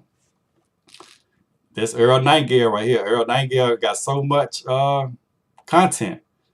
You can read all his stuff. I'm talking about. You see this from 3 hours and 42 minutes long. You are about to hear. It's Earl Nightingale. Lead the field. There's so much content, so really no excuse. I'm gonna tell you another good book you should read, and I mean read. I like to read sometime, but it's called Man's Search for Meaning by Victor R. Frank. It's a little short read, but it's a great book. It's about a guy in the Holocaust. It's about your mind and how you think. You know, so hopefully, man, these are the ideas. I really don't want to go on. I'm finna close this out, but you know, even if it's an inspirational movie or something like that. I mean, I did the. I love working on myself. I'd rather work on myself than work on somebody's equipment, because I know if I can be the best I can be, I mean, ain't no stopping me. You know, like I said, I did that, but like I said, it's gonna take time. You're not gonna do it overnight. And for the people, especially the youngsters out there, if don't waste your time, man, because in your 20s, that's your learning stage, and you know, in your 30s, that's when you want to get ready to earn. But especially if you're a young one, start getting up on this stuff now. For the younger technicians out there, I got these Bose headphones here called Bose, I think Quiet Control or something like that. But I can put these in my ear and put me an audio book in, and these things, you can't hear nothing else around you. You can't hear the air conditioning unit or nothing when it's going on. And put your audio book in, and man, just go to work. You know, because you got to get your mind right first. You know. But let me take a couple of these comments. Top authority: as a 40-year-old, I want to add HVAC to my skills. It's just that 4-year process to get my license. Top authority, I mean, you got to look at it like this. If you're 40, that means you'll be 44 probably before you're eligible, which is still good. Like I say, this not like appliances or any other business where you can just jump in it and start your business. I don't know if you're familiar with Mike Sneed with Appliance Boot Camp, but you might want to sign up for his course to start doing appliance work. You don't necessarily have to do HVAC. And the reason I'm saying that, HVAC, just in most states, you have to have that experience before they get you a license. So to me, it'd be worth starting out, even if you're 44 and you got your contractor license, bam, because you got to think about it. I'm a one-man show, and I'm cool with that. But I'm 38, so I ain't but 2 years younger than you. But what I'm saying is, okay, I can get up and down a ladder, I can move around, but 10 years from now, you know, when I'm pushing 50 or 55, I'm not going to be doing this. That's when I'm gonna build my company, and that's why I can hire technicians. So even if you're 44, bam, you got your contract license. We'll show you how to sign up for the warranty company, show you how to get your SEO, show you how to get your clientele up. You don't necessarily have to work. I mean, you can start sending people jobs. You know, in time and between time, like I say, you want to try to pay out as much debt as possible and do this thing debt free. So you don't have, you know, this big whatever over your head, and it kind of be stress free, and you can just go out there and strategize and see how to make money. But you don't, I mean, bam. So let's say if you get this at 44, so you get 44, within them 4 years, like I say, you got to put the time in, but within the 4 years, you want to learn about, okay, marketing. You already want to get your LLC. I had another video. I said, okay, get your LLC right now. Say you're 40 years old. You can get your LLC right now. You don't have to have the contract license to go with it. So let's say if you, I'm just looking at this right here. Babylon AC and refrigeration. Okay, bam. You want to get your LLC right now at 40.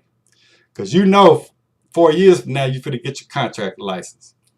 So by the time you get your contractor license, you already got 4 years of business established. So when you start going maybe for credit to some of these, so let's say like a Train or like a Linux, before they start giving you credit, They want to see that you've been in business at least a year or two. So they didn't say, okay, you had your contracts for a year or two. They want to see if you had your business created or you've been in business for a year or two. But since you already got your LLC set up, you've been in business 4 years. I think I was explaining in one of my videos, like the Better Business Bureau. I tried to put on my website. Let me see if I can pull up my website. I tried to pull up my website. I tried to put on my website that I had like 20, 30 years experience or something like that. This is my website here. Okay. At one point in time, I had on here that I had like 20 years experience. I had to take that off because the Better Business Bureau, as you can see down here, before you see I got an A+ rating because people want to see stuff like that. So the Better Bureau they're gonna check your background and be like, okay, you gotta prove that you've been in business for that amount of time. You know what I'm saying? So if you did your LLC, 4 years prior to you getting your contract license, you can put, that you've been in business for 4 years or 5 years plus or whatever. But you gotta have that. It's beneficial to just go ahead and start. A lot of people wait, but it don't cost no more than $500. If you're going, you can do it yourself for cheaper. But I recommend. I went through LegalZoom, and LegalZoom, I mean, you can do it. That's just the easiest way. Bam. That's how I got mine, and I had the ball running. But it ain't never too late, man. Because like I said, you got to think outside the box, though. Even if you're 50 years old, okay. And then that's another thing people don't understand either. They don't ask if you've been a technician for 4 years. I mean, yeah, 4 years. They want to know if you've been in the HVAC industry for 4 years. So if you're working for a company, you got a W-2, and you've been on a forklift or stocking technician trucks up for 4 years, that's still experience. Even if you was a dispatcher. So even if you had your wife or something like that, and she a dispatcher, let's say the guy that say he got a felony. Bam, he might want to put that's just saying if his wife or something don't have a career. You might want to slide her, because it's a good career. There's something to think about. You might want to slide her over in the HVAC. Have her be a dispatch for 4 years. And I know people that done this, trust me. I got a partner, him and his wife got their contractor license. But have her go take the test. You know what I'm saying? When she did her 4 years, have her study, go take a prep course, because that's all she got to do. As long as she know book knowledge, because you got a lot of master technicians out there can't pass the test. But because they take their technical skills into the testing room and think they're going to pass like that because they know what superheated subcooling is. It don't work like that. They ask you about the laws and all that good stuff. But you can have your wife go take the test, and bam, that's even, like I say, if somebody got a felony, your wife don't got a felony, have her go take the test. Get her in with an HVAC company, and hope, that have a supervisor or the manager sign off on it, that they've been working. I think by law, they have to sign off on it. I know a lot of people say they company won't sign off on it, but they have to. You get a lawyer or something involved. But bam, so now hopefully you can get in the field. But like I say, if you do this like a business model, you don't necessarily have to do the work. You can sign up for some companies, and then you can hire a technician. You can hire a young guy. Hopefully, some type of way he got some type of training, or you can train him. But you need skills yourself too. At the end of the day, but you can hire people that probably messed up, or had a felony on their record or something like that. You can hire them people, give them an opportunity. Because remember, you're a business owner, and you just work up under your wife's license. I mean, that's just an idea. 5-1 do say get hands on. I don't know if y'all networking or what, but yeah, get hands on. To me, I preach that get hands on experience. But I always say, however you need to get your foot in the door, get your foot in the door. Period. I don't care if you got to go 2 years of school, 3 years of school, or whatever. But I do recommend, if you just listen to me, get your EPA license. You don't have to have no experience to get no EPA license. let me see if this is your EPA license right here. Type 1, Type 2, Type 3, and universal. You gotta have the universal. Because when you go to your service manager or supervisor, whoever interviewing you, and you just got the Type 3 or the Type 1 because you didn't pass the Type 2, that ain't gonna work. If you come in there with a universal license, you come in there with that universal license and whatever technician license that you need, that you don't have to have experience for, you come in there with those two things. And like I say, you did your character build, you know how to look the people in the eye and tell them, this is what I'm gonna do, period.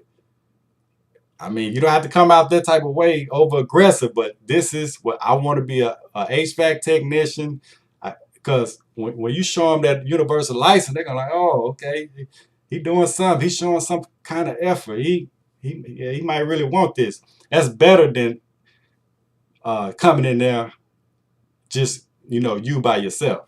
And a lot of companies still hire you because, believe it or not, a lot of companies don't want people with no experience, because a lot of technicians come with so much baggage on them that they got to kind of like retrain them, or all those bad habits in the field that they learn from other companies. It's hard to get them off that.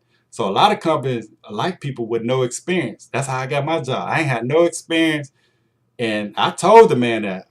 That's another thing. Be honest, sir. I have no experience, but I want to learn this trade, and this is what I'm gonna do. And when they see they're hungry in you, they give you the opportunity and tell them, hey, if it don't work, if it's something that I'm doing, if it don't work, I mean, you can always fire me and let me go or whatever, but please just give me this opportunity. And I'm coming there with, with the EPA, so I must did some on my own, that I got my EPA license, and I want this bad. And then people can kind of tell, like I say, what body language and all that, they'll tell if you want it or not.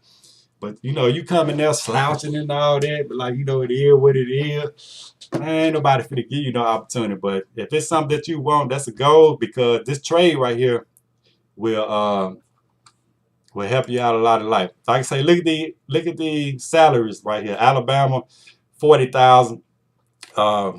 Technician salary. Alaska, 82,000. And you got to keep in mind, you can double all this. You might not start off like this, like I say, but if you eager to learn and move up that bubble, let me zoom it in a little bit so maybe you can see it. But all this like 40 hours a week. And HVAC, you can easily turn in Florida. If the average was 40, you can easily turn that to 60,000 easily. And this is about an hour right here.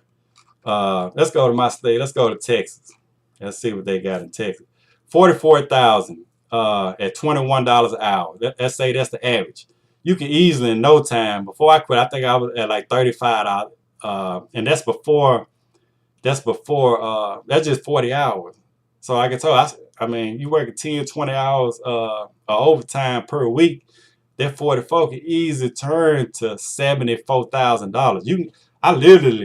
I can show my check stubs. I make $30,000 just in overtime alone.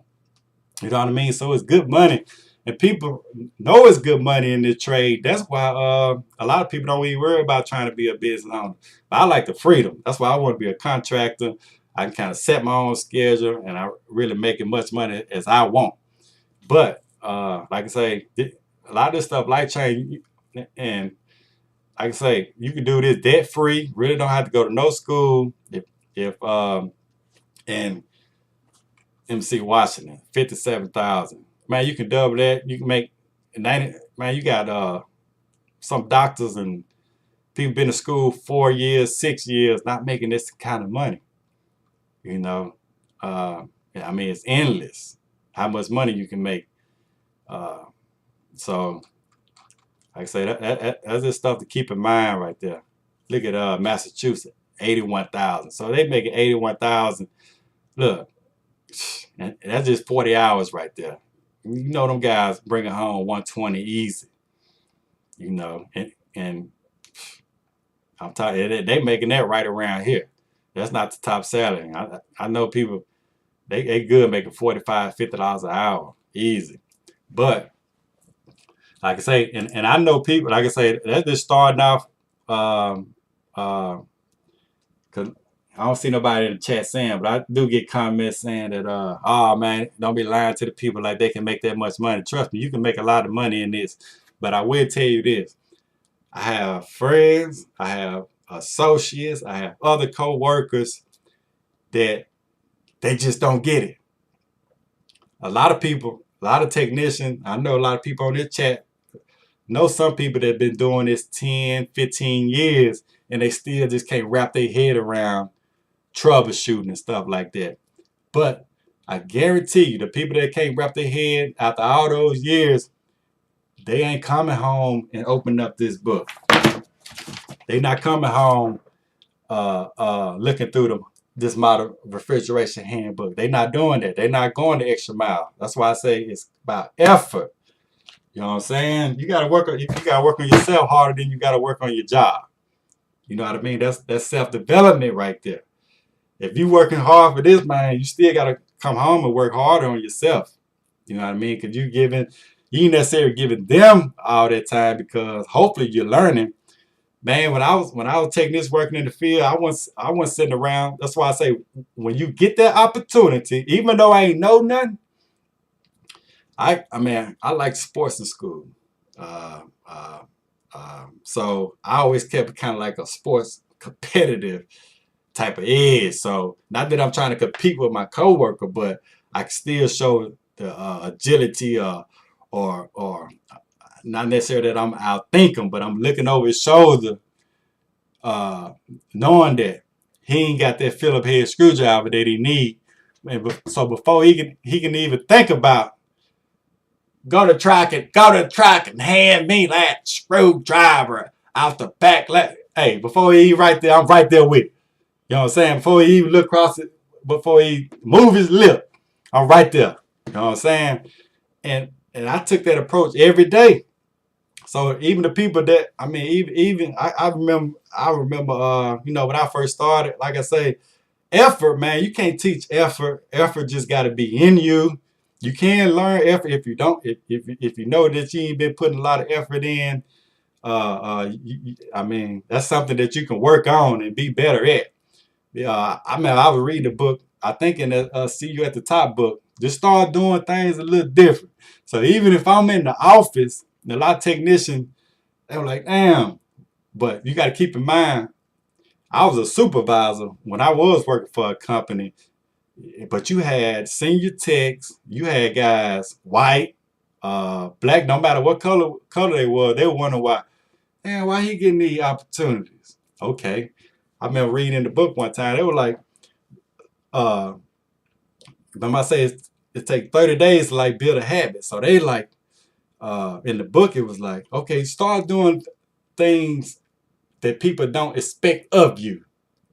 It could be something that's simple. Or if I go into the office and I see my service manager or if I see the human resource garbage can filling over with paper, hey, let me enter that for you. Good morning. Good morning. How you doing? Let me take that out and put you a new bag in there. And they probably had night people to come in and clean up or whatever. No, let me get that for you. Just going out the way to this try to leave value with people. Just try to be a service. You know, put a smile on your face because at the end of the day, you can look at it like I mean back in the day, you'd be like teacher's pet. Oh, he's a teacher's pet. He brought an apple and all that. I wasn't that guy. I used to be there like, oh man, that man a sucker, man. That man bring, you know, being a teacher's pet. Trying to erase the board for the teacher and all that. Man, I wish I could rewind the hands of time and be that one that erase Miss Gertrude board before I leave the class. You know, so we got to learn from our experience. Just try to leave value with people, and the more you do that, man, you're gonna see yourself just start blowing past your other technicians. You know what I mean? Even if volunteer every little chance you get. I wasn't scared of nothing. You know what I'm saying? As far as equipment, I don't care what kind of equipment it is. Okay, if you're willing to put me on it, I'm gonna figure this thing out some kind of way. And there was a lot of times that I failed, but I would always get more experience even through my failures. So I mean, at the end of the day, it's like we have to go the extra mile. And you know they say we got to work 10 times harder as whoever anyway. So hey, make a challenge. I don't mind. I'll work 10 times harder. Hey, it ain't gonna do nothing to make me better. You know what I'm saying? But if it take me to work a little harder, because you got to think in mind, man, you finna be a better person anyway. You're going to be a better technician anyway. Even if you do got to work a little harder than somebody else. To, let's say they start me off at $8. Bam, I know I got to work 20 more hours just to get what this person making. And he didn't went home early down there every day this week. Probably brought home about 28 hours and still making way more than me. But at the end of the day, I ain't worried about what this man breaking home. I know what I need to do. You know what I mean? So if I got to go through whatever loophole to get there or jump over this mountain to get there, man, we ain't got nothing but time. You might as well use it wisely. You know what I'm saying? But let me take a look at a couple of these chats.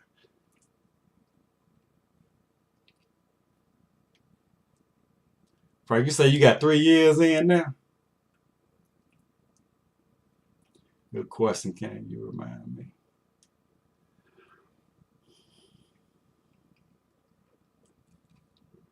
I'm in Phoenix, Arizona, and I'm at 54,000 at 40 hours a week. So that man at 54,000. He might be good with 40 hours a week. You know what I'm saying? But you already know, bam, summertime or whatever. Hey, he can bring 80,000 home easily. You know, it's real life. That's why I say this trade here, man. I can say. You can make good money in this trade. If you invest your money, because you ain't gonna be no millionaire, you know, just being a technician. So you got to get to the other bubbles over here before you. But like I say, you might be comfortable, and that's fine. Mr. Mechanic, I'll be finishing school this year so I can get my journeyman license. That's what's up.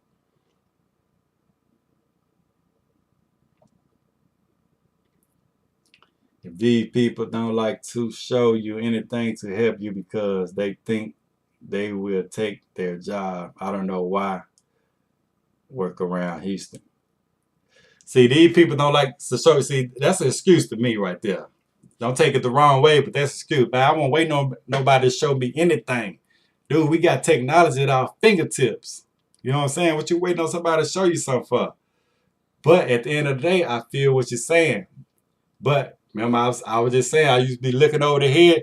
They used to try to block me out to show me certain things. I remember one time, we had a dude over me in commercial work. We got to have like BAS passwords and stuff to log on. It's a little simple thing. They don't want to give me the password. I'm like, all right, you know, it's cool. But you got to work around that. Okay, if you don't give me the password, true enough, you the lead technician right now. I'll double back. I get the password. But man, you got to be looking over their shoulder sometime, and they don't want to volunteer to give you the information. If you got a service man, they ain't snitching or nothing like that. That's if you got a service man or a supervisor, you need to tell them let you get with somebody. Especially if you already in the trade. Ain't no excuse. You need to tell them, let you get with somebody that's willing to teach you and show you. But like I say, you got YouTube and you got books. You can take this modern refrigeration handbook, and I promise you, whatever you working on that day, I'm going to scroll down. Whatever you working on that day is in that book. They got glossaries, they got tests, and they got everything. I'm going to try to scroll down. This is the refrigeration cycle. Whatever you working on, that's a boy. They going to teach you. The actuators, they going to teach you. So that's what I used to do. If I see this actuator, this is a radiant. We ain't working on too much of it, but just say if I seen something like that I'm working on that day, I'm finna take this book and I'm just gonna read up about it. Okay, when I read up about it, bam, now I'm finna do some YouTube research about it. One of the best channels to me on YouTube, it's my opinion, like a great service man. Man, that man break everything down. I learned a lot of stuff from his channel, like these boilers and stuff like that. I used to work on these, so like some of these valves and stuff like that, water supply outlet. I used to work commercial property, where I see this stuff right here, and if I don't get a full understanding on it, write the model and the serial number down, get the schematics. So it ain't no excuse of ain't nobody showing you nothing. But if you already got your foot in the door and you got experience, if that company not willing to put you with somebody, you can always try to find another company, especially if you're in the Houston area. There's tons of companies out there to work for. And maybe you have to look at yourself in the mirror too. Or have you even asked somebody to help you out? 'Cause I know a lot of time we don't even ask for help. We just assume somebody's supposed to show us something. And that ain't what it is. I'm about to go on a tangent. That's like even me with the YouTube videos though. Uh, uh, so let's say if I put a video out, okay, that's the information that I put out. Ain't nobody tell me to put the information out. I put that out. And at the end of the day, like I said, I get emails. I'm not a writer, period. I mean, English, I did not like English. I first wrote a essay when I had to take my GED. But I did start learning sentence structure. So, like I say, school, even though I didn't get my diploma, school did help me out. I started being able to write a paragraph. Everything in that paragraph, every sentence got to be, the same topic. So, but as far as writing emails, I don't want anybody, to take certain things the wrong way. So, a lot of my YouTube comments, a lot of questions guys ask is too detailed or too personal. So I don't do a lot of comments. So every now and then I comment, back. But if it's some detailed and structure, I don't even bother with it because it can get taken out of wrong context. So hopefully if I do make, a live video or something like that, I used to make videos that I'm answering my YouTube comments or questions or something like that, I answer them then. But I'm like I say, I'm not obligated to answer no question. I ain't signed up for that. You know what I mean?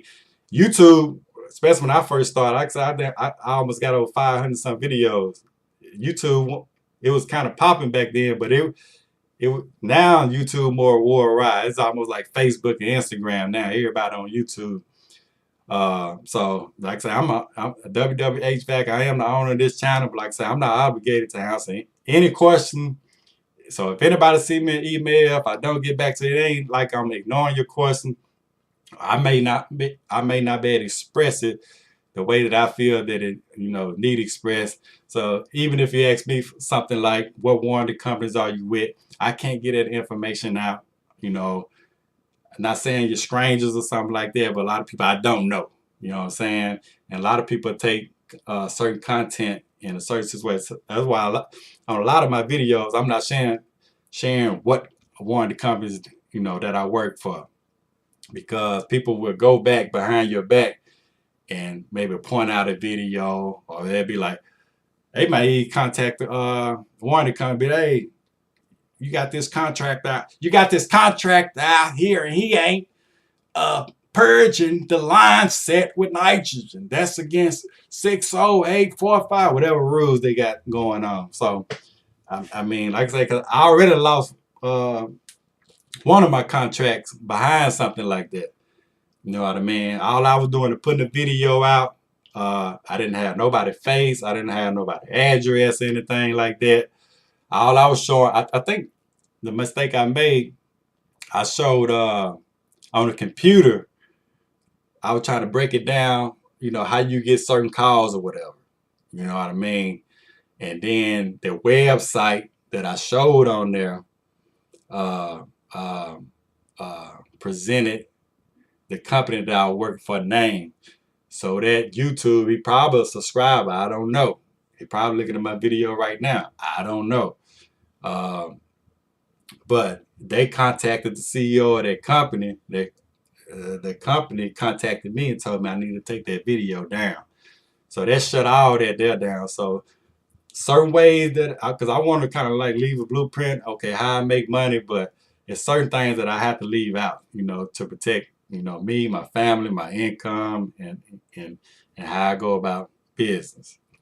Um, that's why sometimes it's kind of tough to make video. Like I say, I would love to do all my service the correct way, but at the end of the day, the homeowner or the property manager may not be paying for a certain, let's say like a TXV or something like that. Okay, yeah, I want to change both of them out, but they don't want to do that.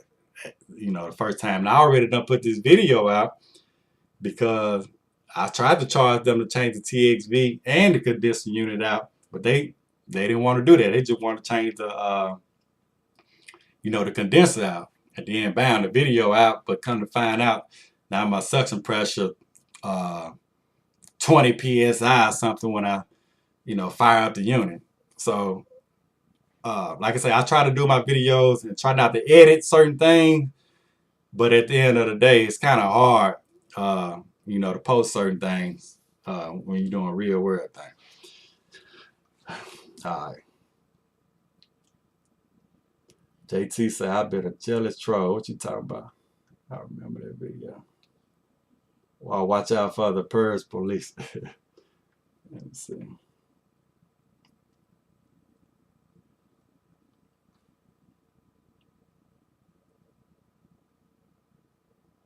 Hey, David Randolph, I can truly say I had good teammates that helped me on my first heating and air conditioning job. Me too, man. But at the end of the day, I bet you had character though. That's why I say at the end of the day, you might have to look at yourself in the mirror. You know what I'm saying? Because some people don't want to help. You know what I'm saying? Uh, uh, uh, I mean, it was certain people that, okay, let me give you an example. Like I said, I'm a supervisor or a technician. Even when I had like 2 or 3 years experience, anybody got 2 or 3 years experience gonna know more than the person that got 1 or 2 weeks experience. So I would have people ride along with me, new technicians, and I'm trying to tell them something, but they swear they already know everything. Yeah, you talking about the superheat, right? Dude, like I told you, it's a learning curve. You know what I'm saying? Some people just hard to teach. Some people just, I mean, you can't get along with. You know what I mean? So have to look at yourself in the mirror, because I bet you in the kind of money, David, you was a good person. That's why people are willing to help you out.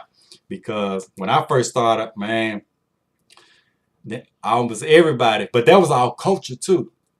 So it started off at the top. Our service manager said, if anybody, making fun of you or anything like that, you let me know.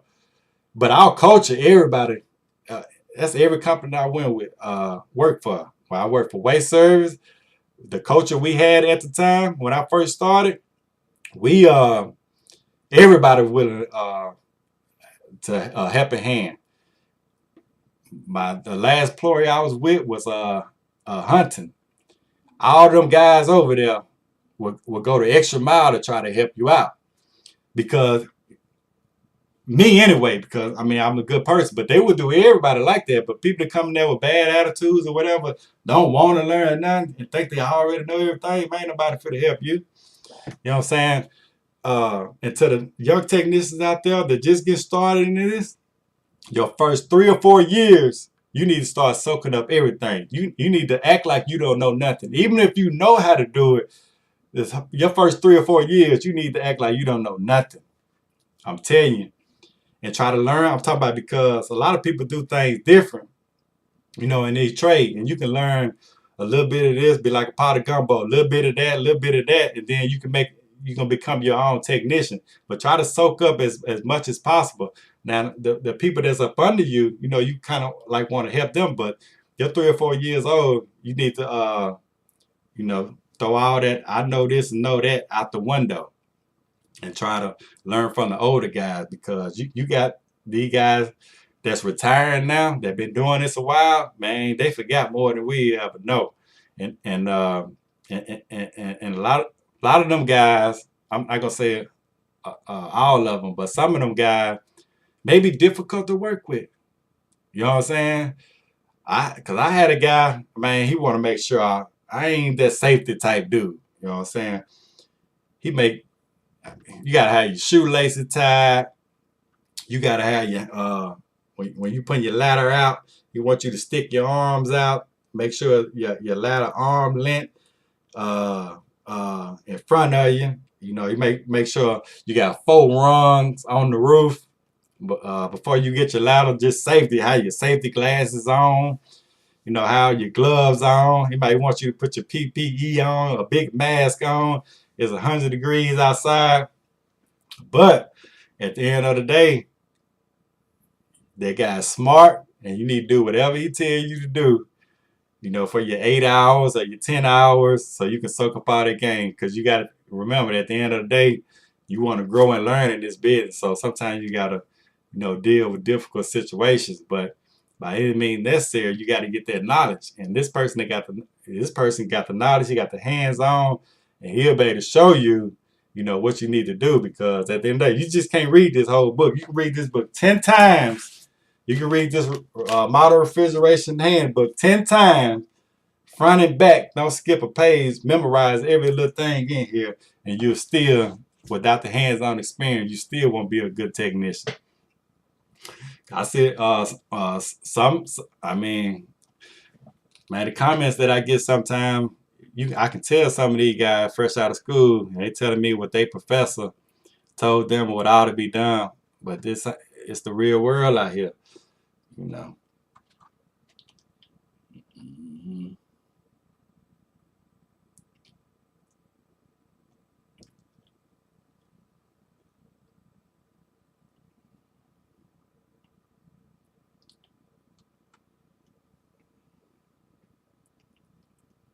Stay away from home advisor, Angie List. They're gonna take your money and you ain't gonna make none. So home advisor, I signed up for them. Don't like them. I did maybe break even with them, but I ain't like how they going on. And I tell anybody too, like I say, depending on how you manage your money, I'm like, I read this guerrilla marketing book. So I'm more like, even if I gotta lose money just to see how something is, hey, I'm all about that. So I do the Angie List, I do the home advisor, I do the SEO, I do the Google local my business. Man, it's about 4 or 5 more. I try all of them out. I ain't got no problem with that. You know what I'm saying? Like I say, sometimes you're gonna lose out. Yeah. So it's certain things that you know, just trial and error. That's part of being a business owner. It's the same thing like a technician. It's a learning curve because I know for a fact I got a friend, he a contractor, and he booming off home advisor. You know what I'm saying? So just because home advisors don't work for you, don't mean it's not gonna work for somebody else. In my area, we got Nextdoor app. I done made money out of Nextdoor app. So really all my ventures that I invested in, I really haven't took no loss, because it really depends on how you set up your profile. A lot of people, I will pull up my thumbtack profile. Like I said, I canceled home advisor. I didn't like them, but man, you gotta have your profile set up right. You gotta have a description in there. You might have a link to your website. Cause I had another guy, he was like, man, I ain't making no money out thumbtack. But he ain't got no description. He ain't got no what he service on. You know, if he do like mini splits, split units, duct work, you gotta have all that stuff set up right. Like I say, you may have a link to your website. Man, certain things. So I say, just because it don't work for you, don't mean it might not work for somebody else. Because you got people that you can hire to even build your profile on a home advisor or a thumbtack. So you might want to go the extra mile. Okay, let me pay you, $300-$400, to type this in, and set it up. Because all that. Because like I say, to me, it's good to be on every platform, though. If your name on home advisor, if a customer can reach you there, that's cool. Now, true enough, you want to build it organic. You want to get on Google top page yourself, but you got to start from somewhere. Where you gonna start from? You know what I'm saying? Even if, like I said, word of mouth, or, you know, what you gonna do? You know? Yep, home advisor is great when you pause your leads and only pay for opportunities. If you turn down the lead, you don't pay. So, as far as home advisor, when I was on home advisor, I would say I probably made money or I broke even. But because it'll get away from it, you got to pause those leads. So, even like unit installation, I would turn it off because they might want to charge you like $100-something to get a lead to replace an AC unit. I don't want that. Let me turn that off, period. Don't contact me to replace no AC unit. A lot of contractors, the only thing they want to do is get leads to replace AC unit. But I found myself going to a rabbit hole, kicking the can down the road because the homeowner want to get the lowest bid. So they'll try to find the contractor lower bid. So the only thing I really have turned on, that's the same thing with thumbtack. I don't want no unit replacement. They're gonna try to charge me $100 just for that lead for me to call a customer when home advisor done contacted 5 more contractors and they got $500 from 5 contractors, but only one of y'all might get that lead. So I would turn it off and I only turn on service. So service only gonna cost me like maybe $25 to $40 for a lead, and I'm gonna charge anywhere between $65 and $95 to do a service call. So I know at least I double my money, you know, on a service call. I take my chance on that. But I don't like home advisor business model. That's why I got out them. I don't like the whole send. Like I say, then you got to be quick on your feet, okay? Because a lot of people say it don't work, but they ain't even answering the phone. They might be in the attic, you know, doing the installation or something like that, and people trying to call them and want service now. You have to pick up the phone. So that you get that lead, you got to call. Bam. You know, such, you know, your business name, whatever. So you gotta pick up the phone once you get that lead. Let me see. You could also sign up with Home Depot as a contractor to get work installing water heaters, electrical, and HVAC. Yeah, I thought about looking into that at one time. Home Depot. All Home Depot, I think they got like rescue routers or something like that. They deal with.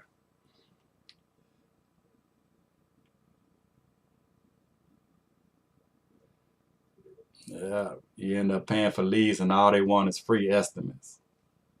Yeah, I say I mean, sometimes it's true, but so even if they want free estimate though, sometimes it's worth paying. Like I say, not for a unit though. To me, it's not worth $100 just to get a free estimate. But just say if they contact you and they need service for their unit, at least you know that even if they got to replace a unit, at least you know that customer in the market. So I always, when you do get that lead, try to contact me, get the name, get the phone number, get the address, and get an email address, and try to file it. Let me see if I can look up my QuickBooks right quick. So I do QuickBooks, and hope I ain't putting all my information out there. So I do QuickBooks. I can store all these people information in, you know, by myself. I don't get too personal, but you see this 80,000 right here, and this that's just me doing this part time. Next year it's gonna be double that.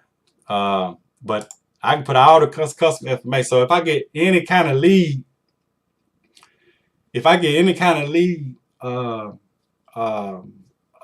from a customer, even if that's not my customer, even if I don't send them an invoice, I'm going to put their information in here. So I just go, let's say invoice and new customer or whatever.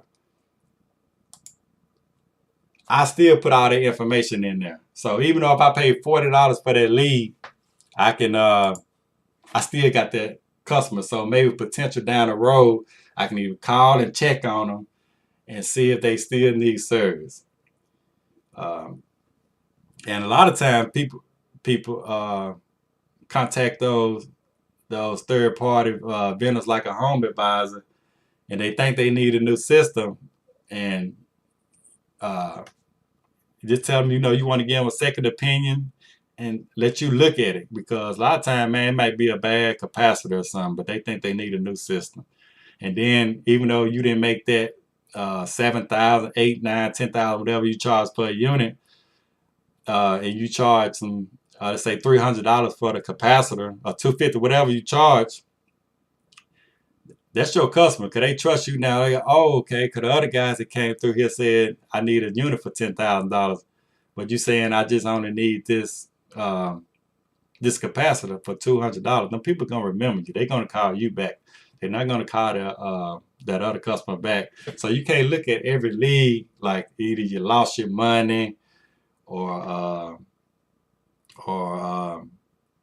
you gotta keep an open mind, because some of these customers is worth getting their name and their information, even if you don't necessarily get the job. If you got your business logo, you got your website, at least they seen you before. So once you got their email address, man, you might want to send them an email every month, to remind them about a maintenance or something like that, or give them,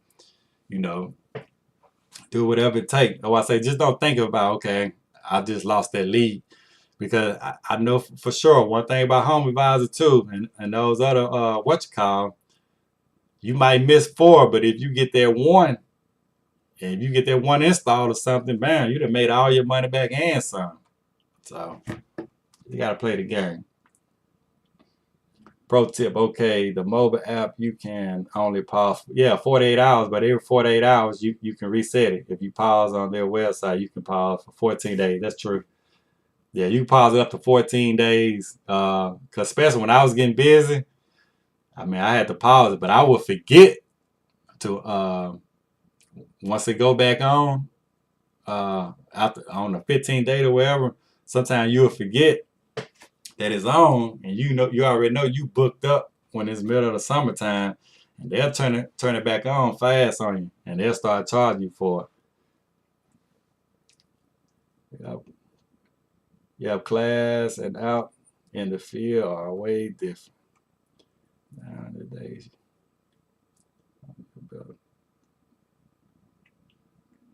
Yeah, nowadays you have to have multiple trades under your belt to make money.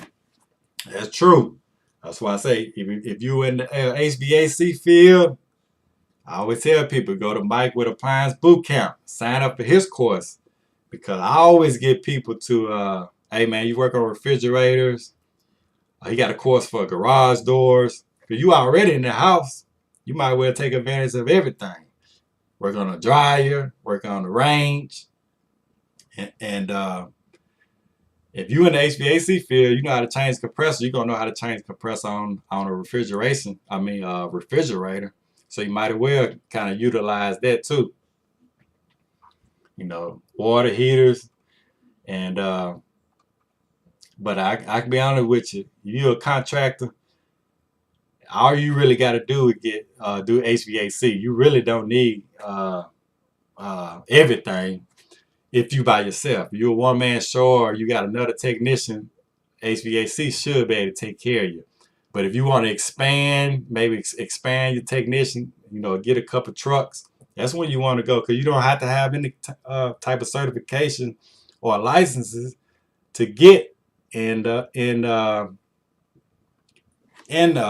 appliances. So you can open your LLC right now, or even if you already, let's say me for instance, if I want to start working on appliance right now, I can. I don't need no certification. The warranty companies that I'm with, all I got to do is hit a check, put a little check mark on there, and say I work on appliances too, because I'm already signed up for them.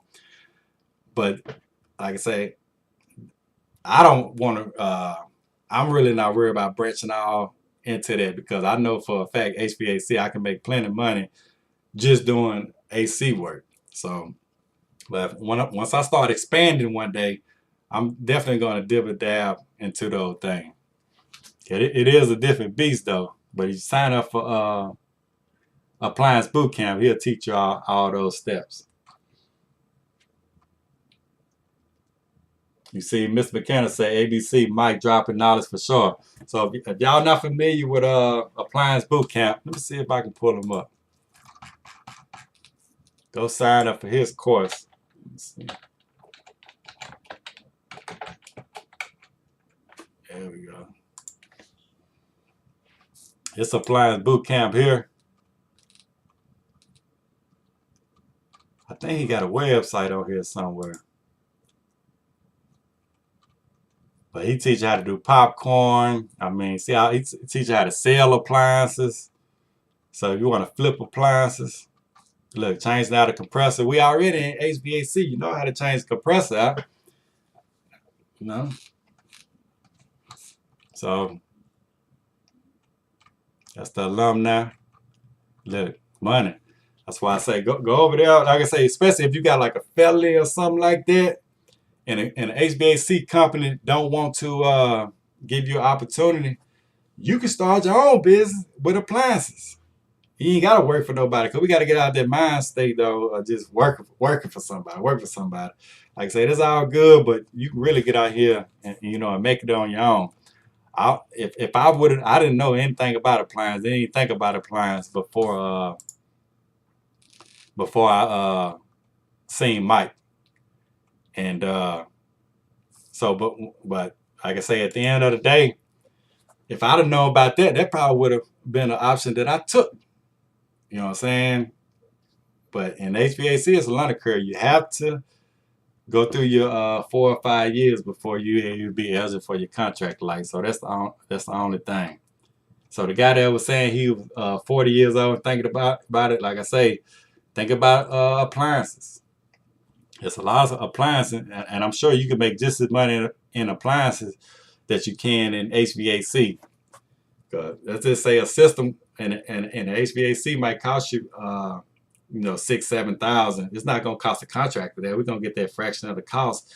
But if you start adding all those different appliances, you almost got an air conditioner furnaces. Once you start adding $1,000 for the refrigerator, $1,500 for the stove, another $300 or $400 for the dishwasher. You're already $2,000 right there.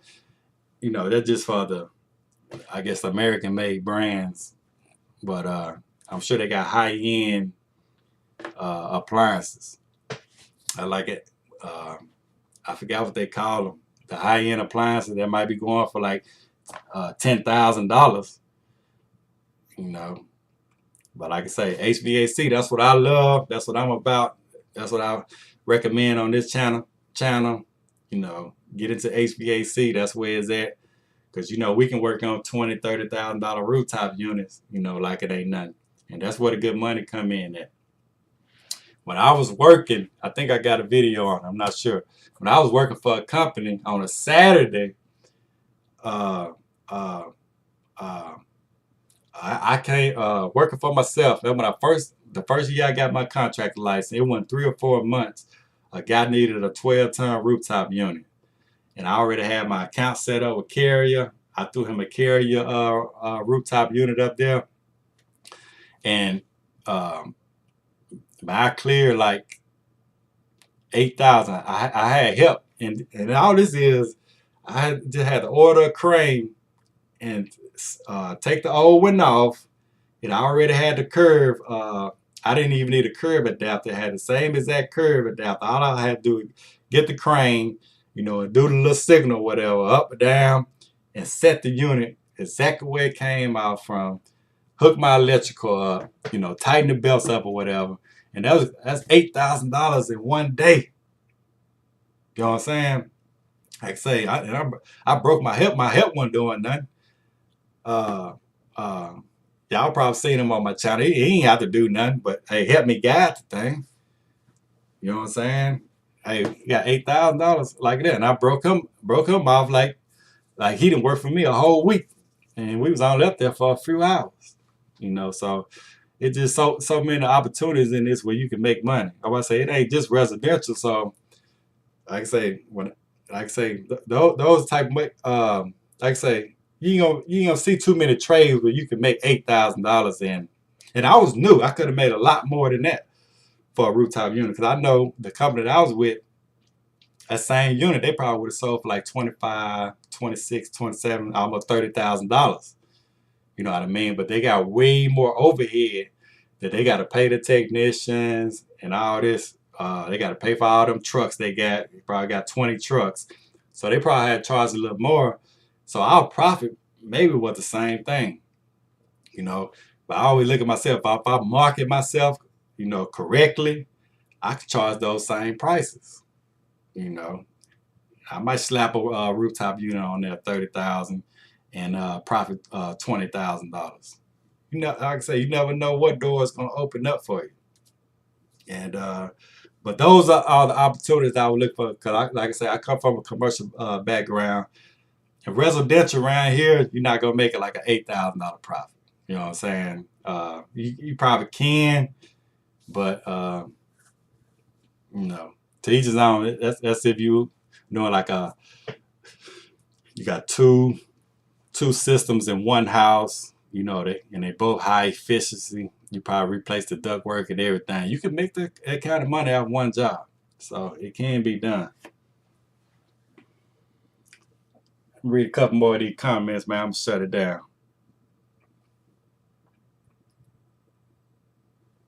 Have SEO work for you, and what the average estimate prices people normally pay for someone to perform SEO for you? So I'll be upfront. SEO, I mean, it ain't an overnight thing. It'll take a while to. It'll take a while to. It'll take a while to. I'm just gonna Google. Let me see if I can just Google what I rank. SEO, I mean, you have to do it. This day and age, you gotta have some type of website present. Like I say, you win some, you lose some. That's why I say, do your research, and do your research. Try to find a reputable company, but it's hard to see the progress because it takes so long. If you get one of the SEO companies and they tell you they're gonna have you, if they're gonna have you on the front page of Google in 2 months or 3 or 4 months, it ain't happening. So let's see what page I am on. I'm just gonna put AC. Let's just do AC inspection, Katy, Texas. That's where I'm at.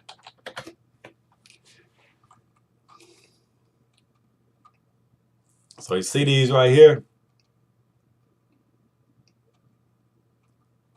and you see I'm not even right on the front.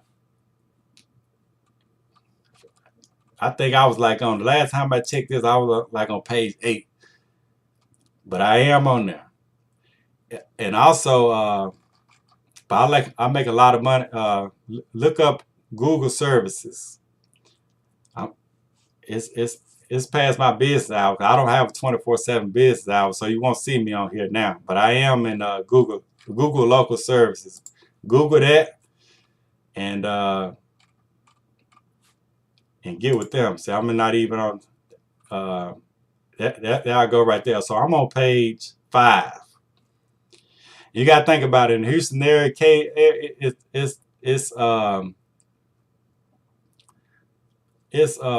this Washington AC Heating. This me here. It's so many companies around here. It's thousands of companies, but the population's so big. I mean, all you need is like a 1 or 2% of their population, and you're gonna make a killing. So whatever 4 million is, and you do 1% of that, that's good money as far as your customer base. What is that? Somebody Google. That's 40,400. Let me see. What's 1% let's say 4 million. We got more people than that. So that's 40,000 right there. Even if you just had 1%, I think let's do it the right way. In this area, 6 million people in Houston. So even if you had 1% of 6 million, that's 60,000 customers right there. And so let's just say 60,000, and let's just say your average ticket. We're gonna be conservative, put on the low end. Your average ticket, let's say $400. And you know, out of these 60,000, you're gonna get some unit installations. But let's say your average ticket though, man, what's that? 24 million? Let me see, 1, 2, 3, 4, 5, 6. Yeah, that's $24 million right there. If your goal would just get 1% of the population, you know. So I mean, it's enough money out here for everybody to eat. But to answer your question, man, you see, I'm on the 5th page, and I think I signed up with my SEO company maybe about 10 months ago. It's been almost a year, and he got me on the 5th because I was nowhere to be found. So I'm on it. He working on it because he sent me a spreadsheet of where I've been, and you'll see throughout the month I'm kind of moving up. So it's keywords though that they look for. You see, I did AC inspection. If I just did the AC repair, I may not be on the 5th page. I may be on the 1st page sometime. And it does work like that. One day I can come in here and I'm like, damn, I'm on the 1st page. So I just did AC repair, and look at this right here. This is the 1st page right here. I just did AC repair. You see down here, this the 1st page, and you see I pop up on the 1st page. You know, but I think this going by Google service. Like my phone ring, I had like 3 or 4 service calls today for no heating, and all of them come off Google. That's so within time though, I'm really getting a lot more COD calls, and I prefer that. That helped me out a lot because, like I say, we have to get out the 40-hour mind frame. I mean, I can do 2 or 3 of these calls a week, and I'm straight. So you see my address. If they call this number right here, just call me. So let me just click on that. You see I'm closed now, but they got me up. That's one of the things I did. So you see these my pictures, and this will call. If you don't know, this called Google My Business also. So this really has nothing to do with my website, but I do think it's a link to my website on here. You see my truck. I started off in this truck right here. But this like a Google My Business, and just a bunch of coupons. See, all these coupons that you see on here, like valid through October the 9th, 2020 through November the 8th, save 20% off. My SEO guy do all that. And to answer your question, I paid $3,000 for his service. $3,000. I don't want to overgo. I'll tell you exactly what I paid for it. And you gotta think, is that worth it? A lot of people, like I said, a lot of people may not want to put that in. But to me, it take money to make money. You know, they got all my reviews on there. I need to start back asking customers for reviews. Sometimes we get caught up, like I say, because I do a lot of this stuff by myself also. So I used to just say if I wanted this link right here, I was doing pretty good at it. But every customer that I come across, I would get their number, and I just copy and paste in the text to my Google page so they can leave me a review. So all they have to do is open up their phone, and bam, they right there. They land right there on my review page. They can leave an honest review. That's why that's why I asked. But SEO, it does work, man. It does work. Like I say, just try to do your research. on and I really don't want it. I'm not gonna get that information out who I use, because if business don't go good with you, I don't want to be to blame. Okay, you told me this guy was gonna do such and stuff for me, and if he don't honor that right there, I don't want nothing to do with that. So I won't tell who I use, but the guy I use, he built my website for me. You see, I got a professional website. But this, they say my business closed, but I'm still on here. So they'll call, and like I say, I mean, this time I don't even answer the phone. But that phone does ring. So right now we finna have a cold front end, and I'm knowing that we got that cold front end. So I think tomorrow supposed to be down to like 30 something, or Wednesday. So I'll probably answer the phone. So. But a lot of time, like I said, I'll try to respect my wife and all that good stuff. So if it's after business hours, they'll have to catch me, the next morning or whatever. But as you can see, for the AC repair and Katy, I'm ranked on #1 there. So they doing their job. But like I say, when I first started this out, I wouldn't know where to be found. I can go all the way to #10 over here, and I still wouldn't come up. There, I came up there again. See, I'm all over this page right here then. So yeah, so I hope they answer your question, man. But there's nobody gonna do it for cheap. You're gonna probably spend at least $1,000, anywhere between $1,000. Some people spend $10,000.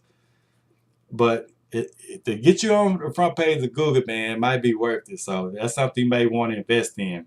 A lot of people don't do the home advisor. Some people do not do the Angie's List.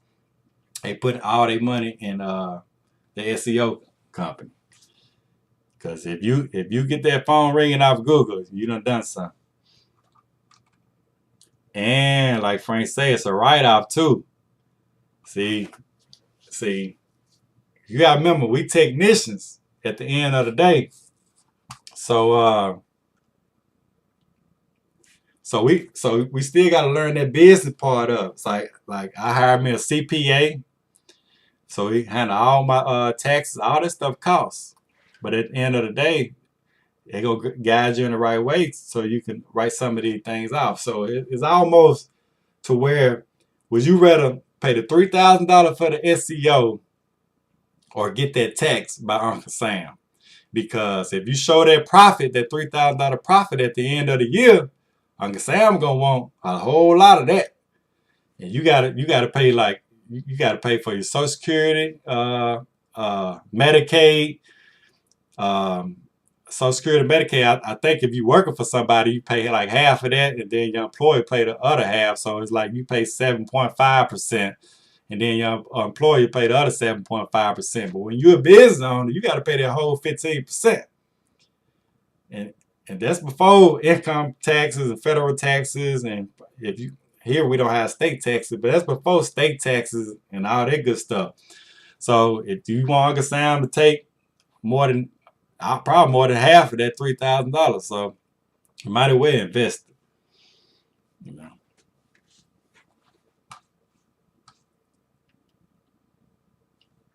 Cause it says snow flurries here in North Georgia.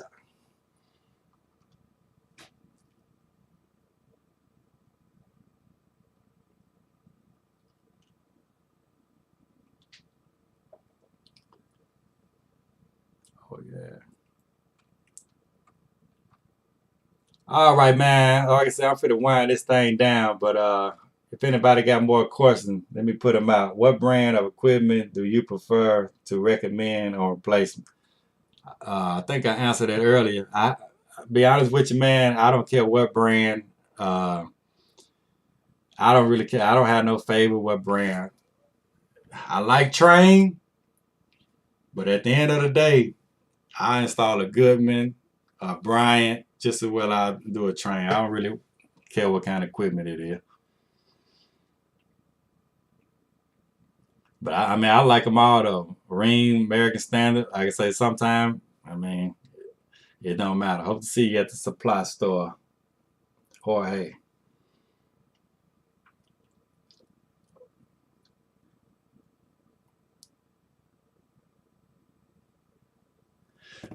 All right, man. I say I hope y'all hope somebody benefited from this. And I'm gonna try to, like I say, I'm trying to get used to this live screen. I don't really know how to work it.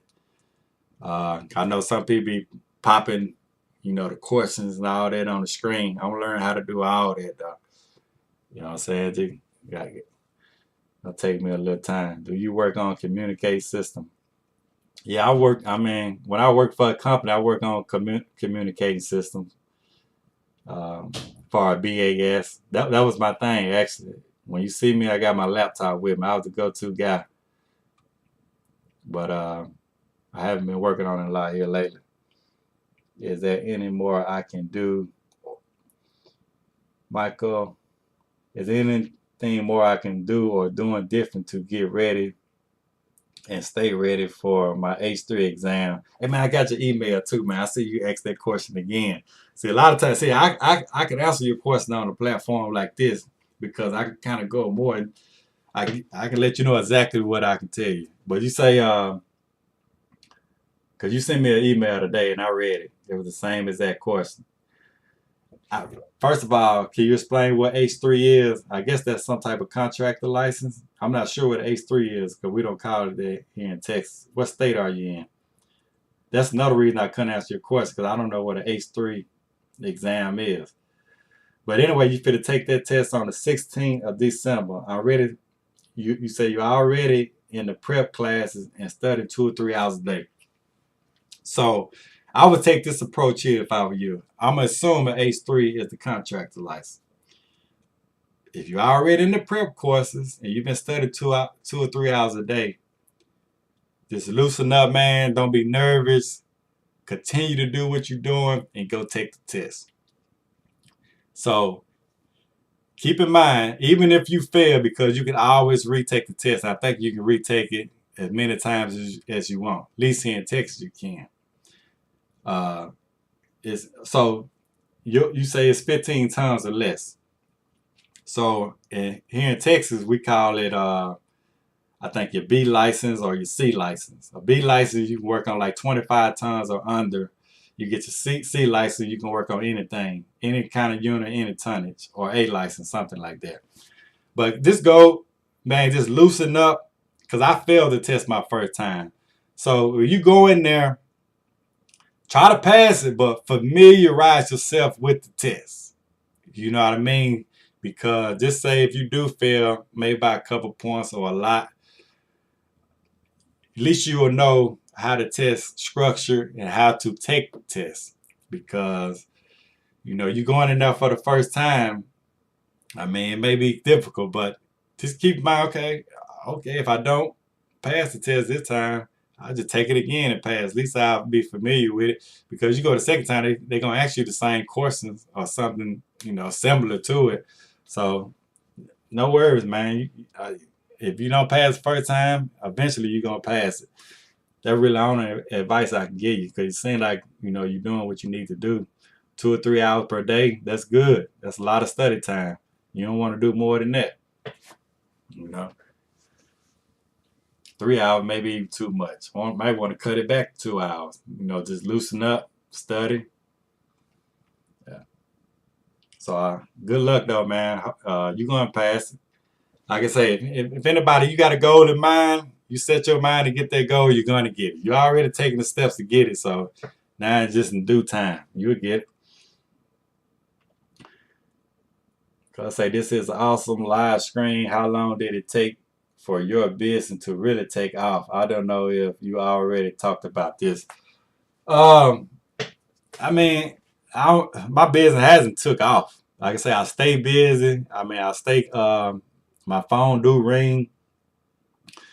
But to me, it's more about freedom and like I say, if you're a decent technician and you do word of mouth, and I think I just showed like the SEO, the phone going to ring. People going to give you the opportunity.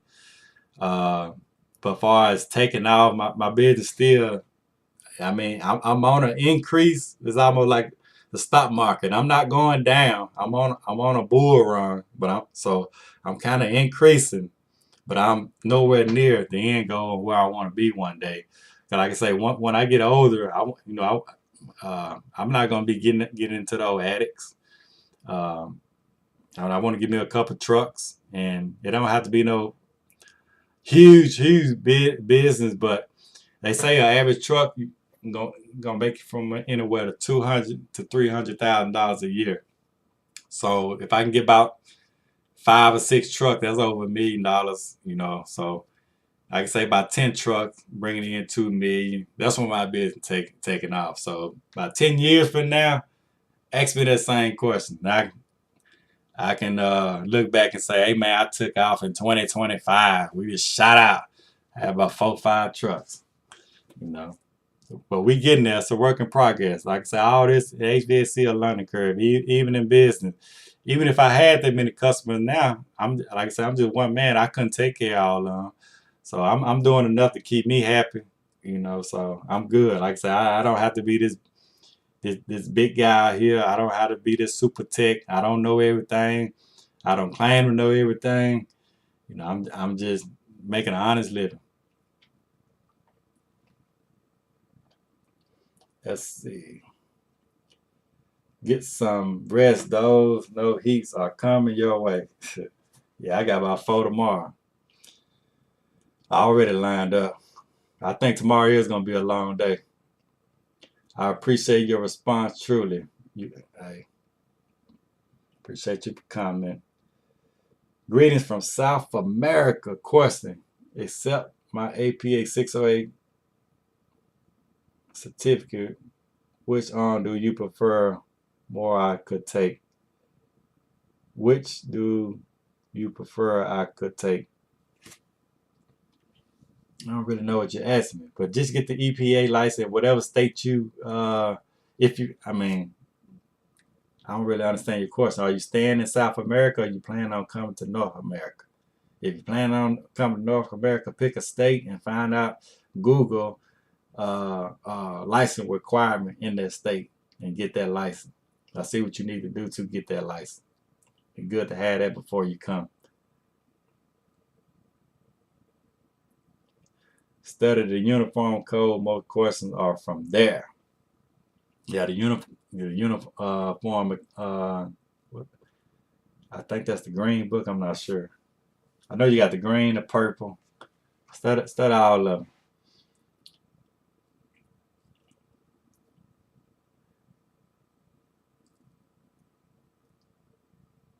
So do you deal with people forcing you to do things in your business like family member? So ain't nobody gonna force me, friends or family gonna force me to do anything. But I'm from Mississippi. I don't have any family here, so I don't have that problem. But at the end of the day, I have a skill. So if I had time, and that goes for friends and family. If I have the time, I would do.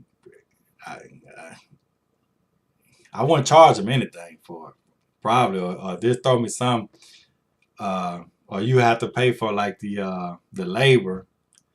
But if you know this trade, you know it's good. I mean, what's it is to go troubleshoot your family equipment? If I had a capacitor or something like that, and that's what they need, I just throw it on there and won't think twice about it.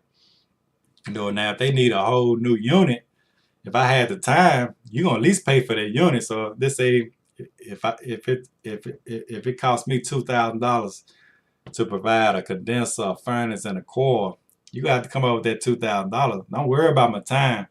We'll figure that out. Hopefully you get one of your sons or your nephews or something come help me install it. But nah, man, I won't charge nothing. Now, family just started bugging you, and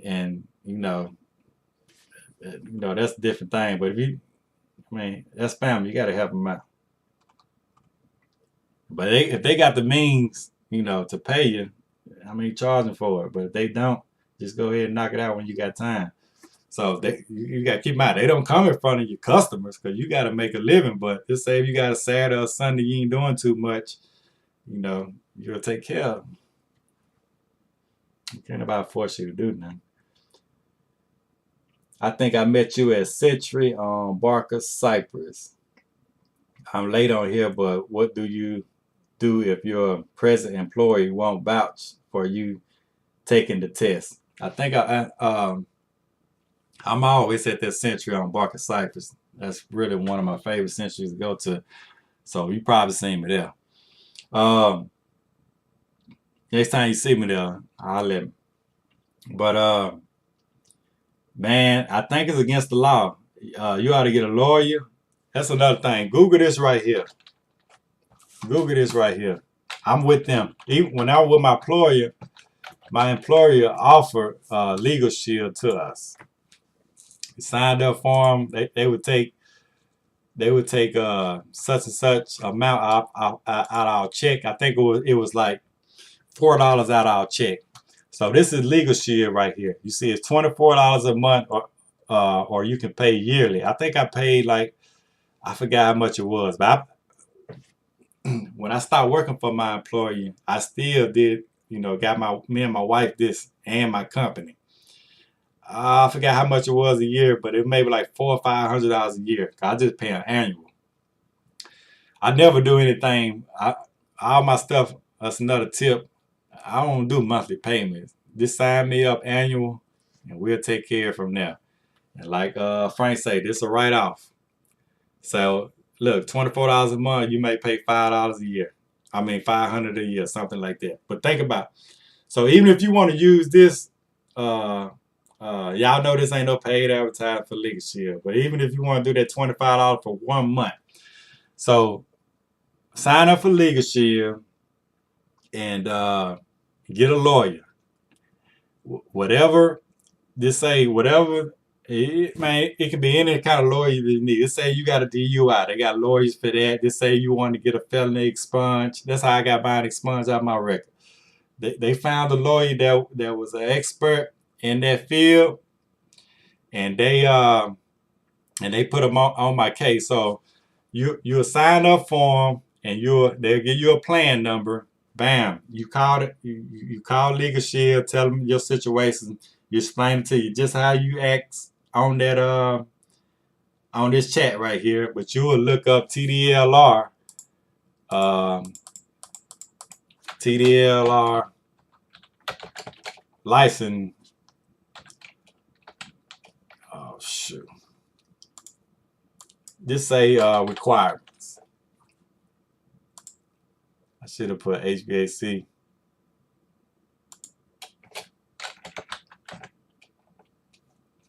So you just Google this right here, and you'll have to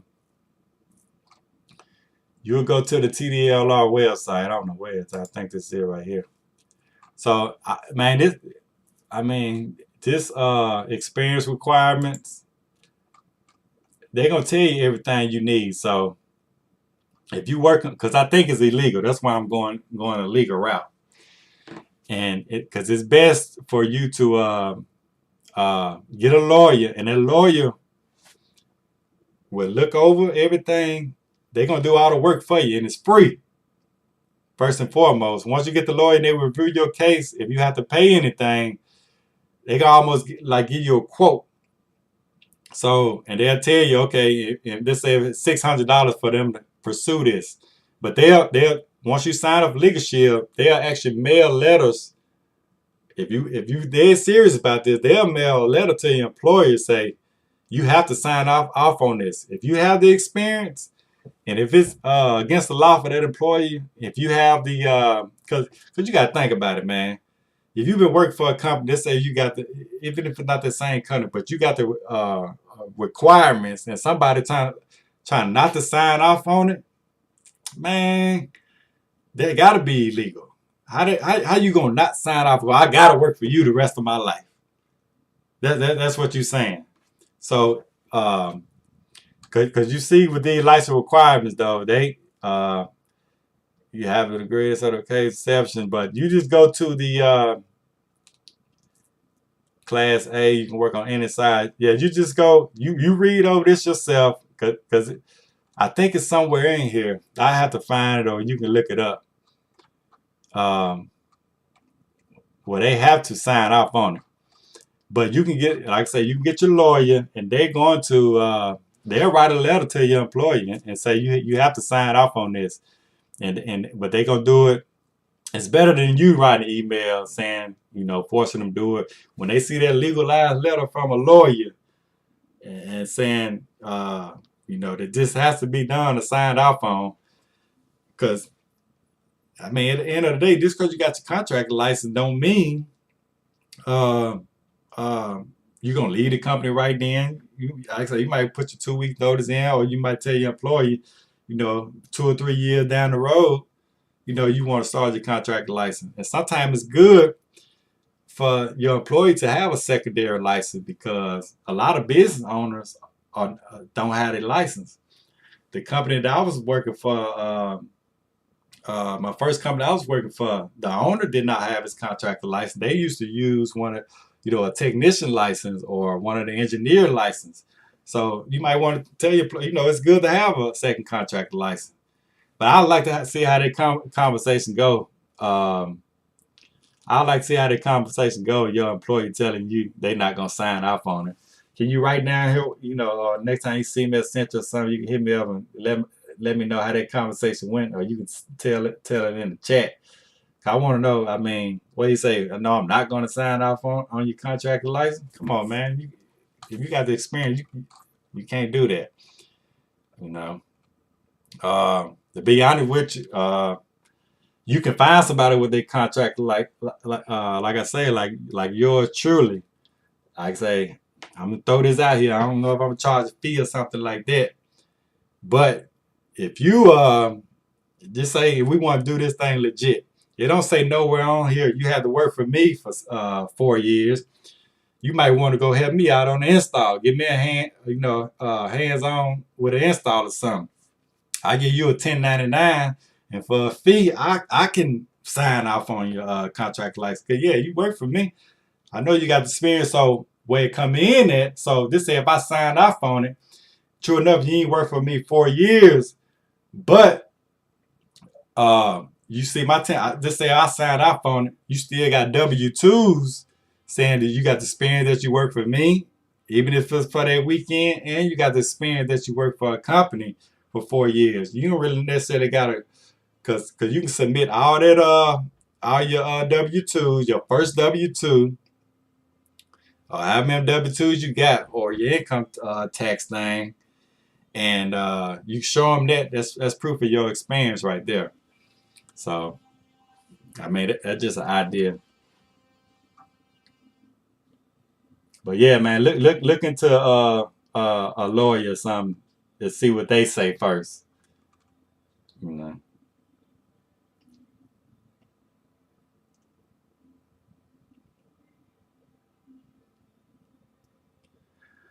All right. So 6, I think they're doing the networking. 6, they have to sign off. It is required by law. It's in the state law book. Yeah, Texas. Yeah. I mean, I actually read that somewhere, so I know they have to sign off on it, because that was a big controversy a few years back. I don't think it was written down at first, but it's somewhere in here, because I remember reading across it a while back.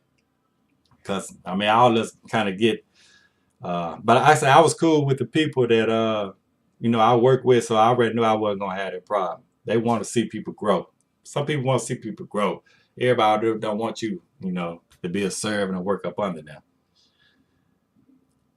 So you look at the center that to them, yeah. I'm planning to come to the U.S., but I just wanted to know which HVAC certification I would have more accept. Yeah. So especially, man, if you already got experience, if you move into the U.S., like say just find out whatever state that you need, like this TDLR, what's it called like that. This says contractor license, but also on here they have HVAC technician license also, and all it is like $20. Let's see. So just make sure you have that.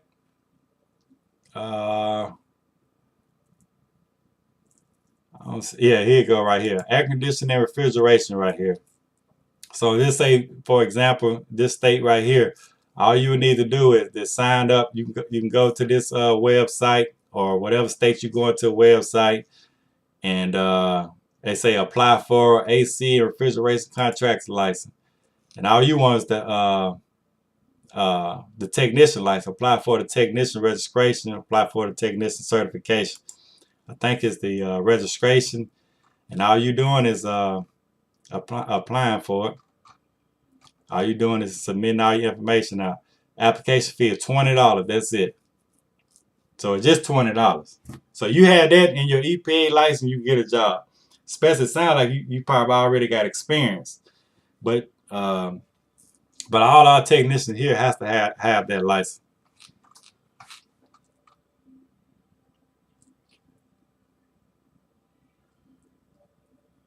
Do you know where I can find the law for a contractor license? Because I sometimes wonder if someone could sue me and try to take it away, my license. Adam, I'm trying to see what you're saying. Do you know where I can find the law for a contractor license? Because I sometimes wonder if someone could sue me and try to take my license. I really don't understand what you're asking. I can say, man, sign up for legal shit. I'm not a lawyer or anything like that, and I don't know how to find some of these laws. But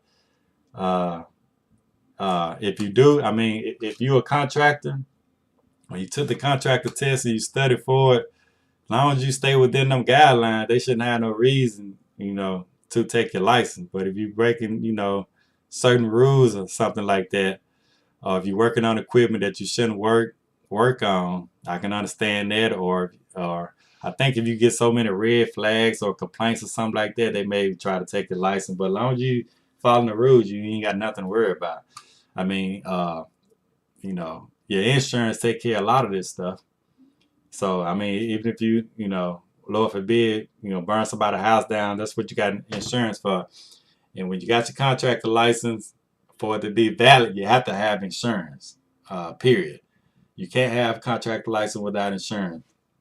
A lot of times I say get the contractor license, but when I say get the contractor license, you will know to have your insurance. Cause I know I don't mention much about insurance and stuff like that, but that's something you have to have. So I hope that answers your question. But I look into Legal Shield also. They can answer all your questions. And then you really want them on your team, get a Legal Shield account, because if you do run into those situations, you already got a lawyer on hand to take care of that. Jim Allen, Jim, Ron, Earl, Nightingale, and who was the third guy you recommended? Victor. So his name Victor R. Frank. Victor R. Frank. He it's called Man's Search for Meaning. Man, that's a good book, man. Probably can get this stuff on Amazon. That's it right here, though. It's just a short read, but it's a good book, man, about the Holocaust. Dude in the Holocaust, man, it's like mind over matter, man. Because I don't know if you know about the Holocaust, but them people went through a lot, and it really, I don't want to tell the book, but a lot of this stuff got to do with, a lot of this stuff got to do with people, the people that gave up and didn't have their why. They didn't make it, man. They even starved to death, but a lot of people that maybe thought about their family, whatever your why is, to get you up, every day, no matter what circumstances, if you can just hold on, for a little longer, to get your why, you can make it through those dire conditions. I'm a subscriber, so I'll let you know. Most likely, I'll see you at the center. My favorite too. Donna is my girl. Thanks for the info. Even sir, I really enjoy your videos. Great job. You're motivating on your business and attitude towards the trade. My question is, do you believe it's worth purchasing The online study course. The online study course for what though? Technician, contractors. So, yeah, my course always gonna be something like that, man. Yes, all of it, all the above. Online, most stuff online now anyway. But you got a brick and mortar. You got to go sit down in the classroom. Whatever it takes, get it done. Okay, for the contract license, yes. The best one is Prep Me at Home. You still gonna have to. You still gonna have to. I think it's called Prep Me at Home. You still gonna have to study on your own, but it's a lot of memorization because they got a lot of these tests. Prep Me at Home. That ain't the name of it. Let me see. I thought it was named. It's something like Prep Me something. Let me see. Let's do HVAC online contractor.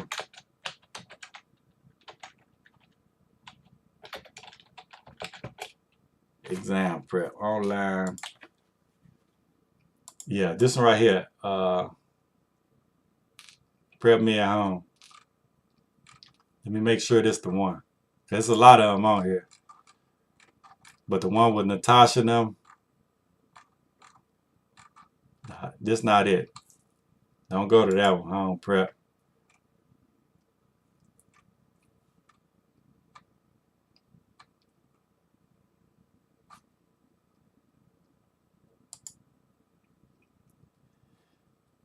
Yeah, it's not it. But I think it's called Prep Me at Home though. But they'll have you taking the test over and over again.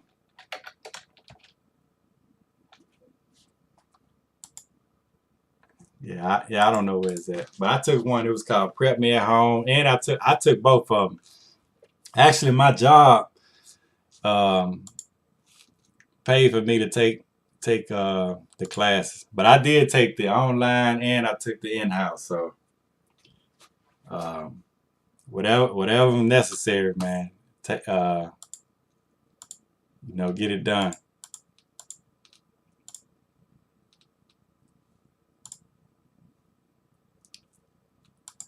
All right, let me read a couple more of these, man. I ain't ate yet. I'm finna go lay it down. Getting licensed, need to buy insurance. Who would you recommend? I'm not gonna recommend any insurance company. They don't pay me to recommend them. But just, find out what like the average cost is and get some competitive. I recommend getting $2 million worth of coverage. So any company you want to work for, you won't really have no problems. Is legal shit expensive? No, it's not. It's worth it. I'm talking about any type of legal thing you got going on, they got a lawyer there to take care of you.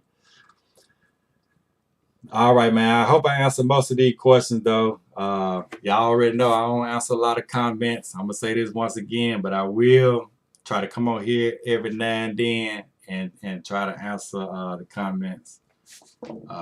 Sometimes I used to look up the past comments and read them on here. But if a lot of y'all do tune in to these live screens, I will try to answer as many comments as I can.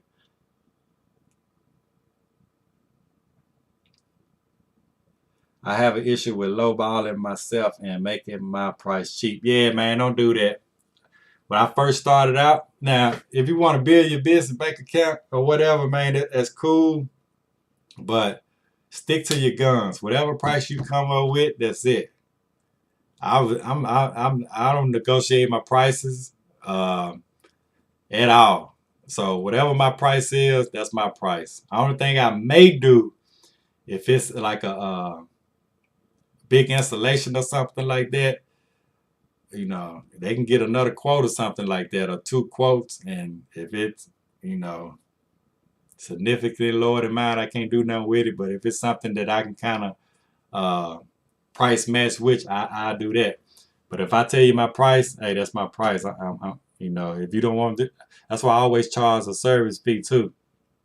or a diagnosis fee or whatever you want to call it. So I'm gonna tell you my price. I'll tell you what's wrong with the system. If you don't want me to do it, I'm not gonna spend too much time negotiating with you.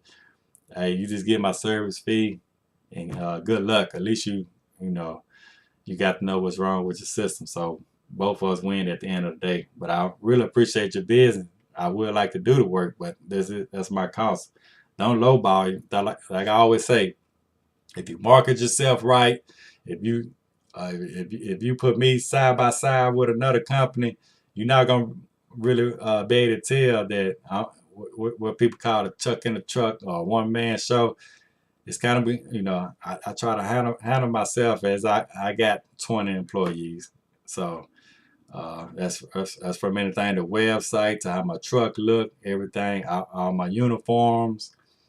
I try to be presentable. So at the end of the day, man, it is expensive to run a company, even if you got low overhead.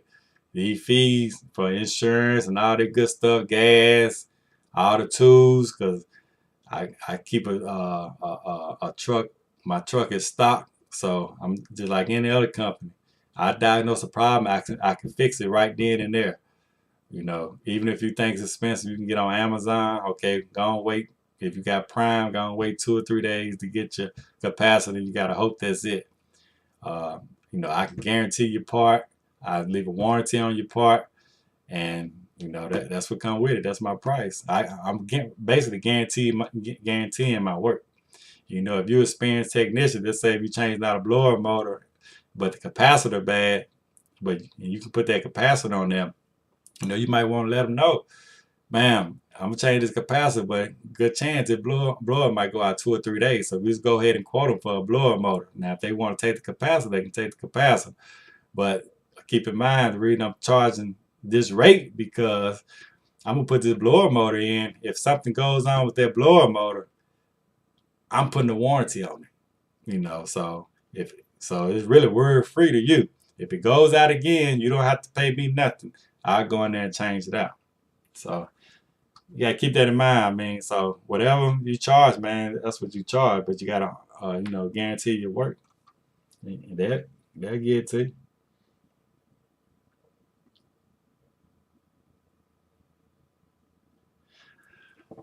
All right, man, I'm out. Everybody take care. Like I say, hey, good luck. I started the video out saying, just think outside the box. There's more than one thing you can do in this trade. You don't have to be a contractor. You can be an engineer. There's so many different things that you can do. You might want to introduce your spouses to the trade. You think teamwork make the dream work. Both of y'all get in here and learn different aspects of this trade. At the end of the day, y'all can start a great company, just you and your spouse. So I hope this information was helpful. I think I can, if you want to share the video, once I end, I think you'll be able to share with somebody if they want to hear this information. It looked like I'm going on 3 hours. Trust me, this probably won't happen again. I don't know. Once I go to talking, I'm in there. But I'm like 2 hours over than what I wanted. But everybody, peace. All right, HVAC people.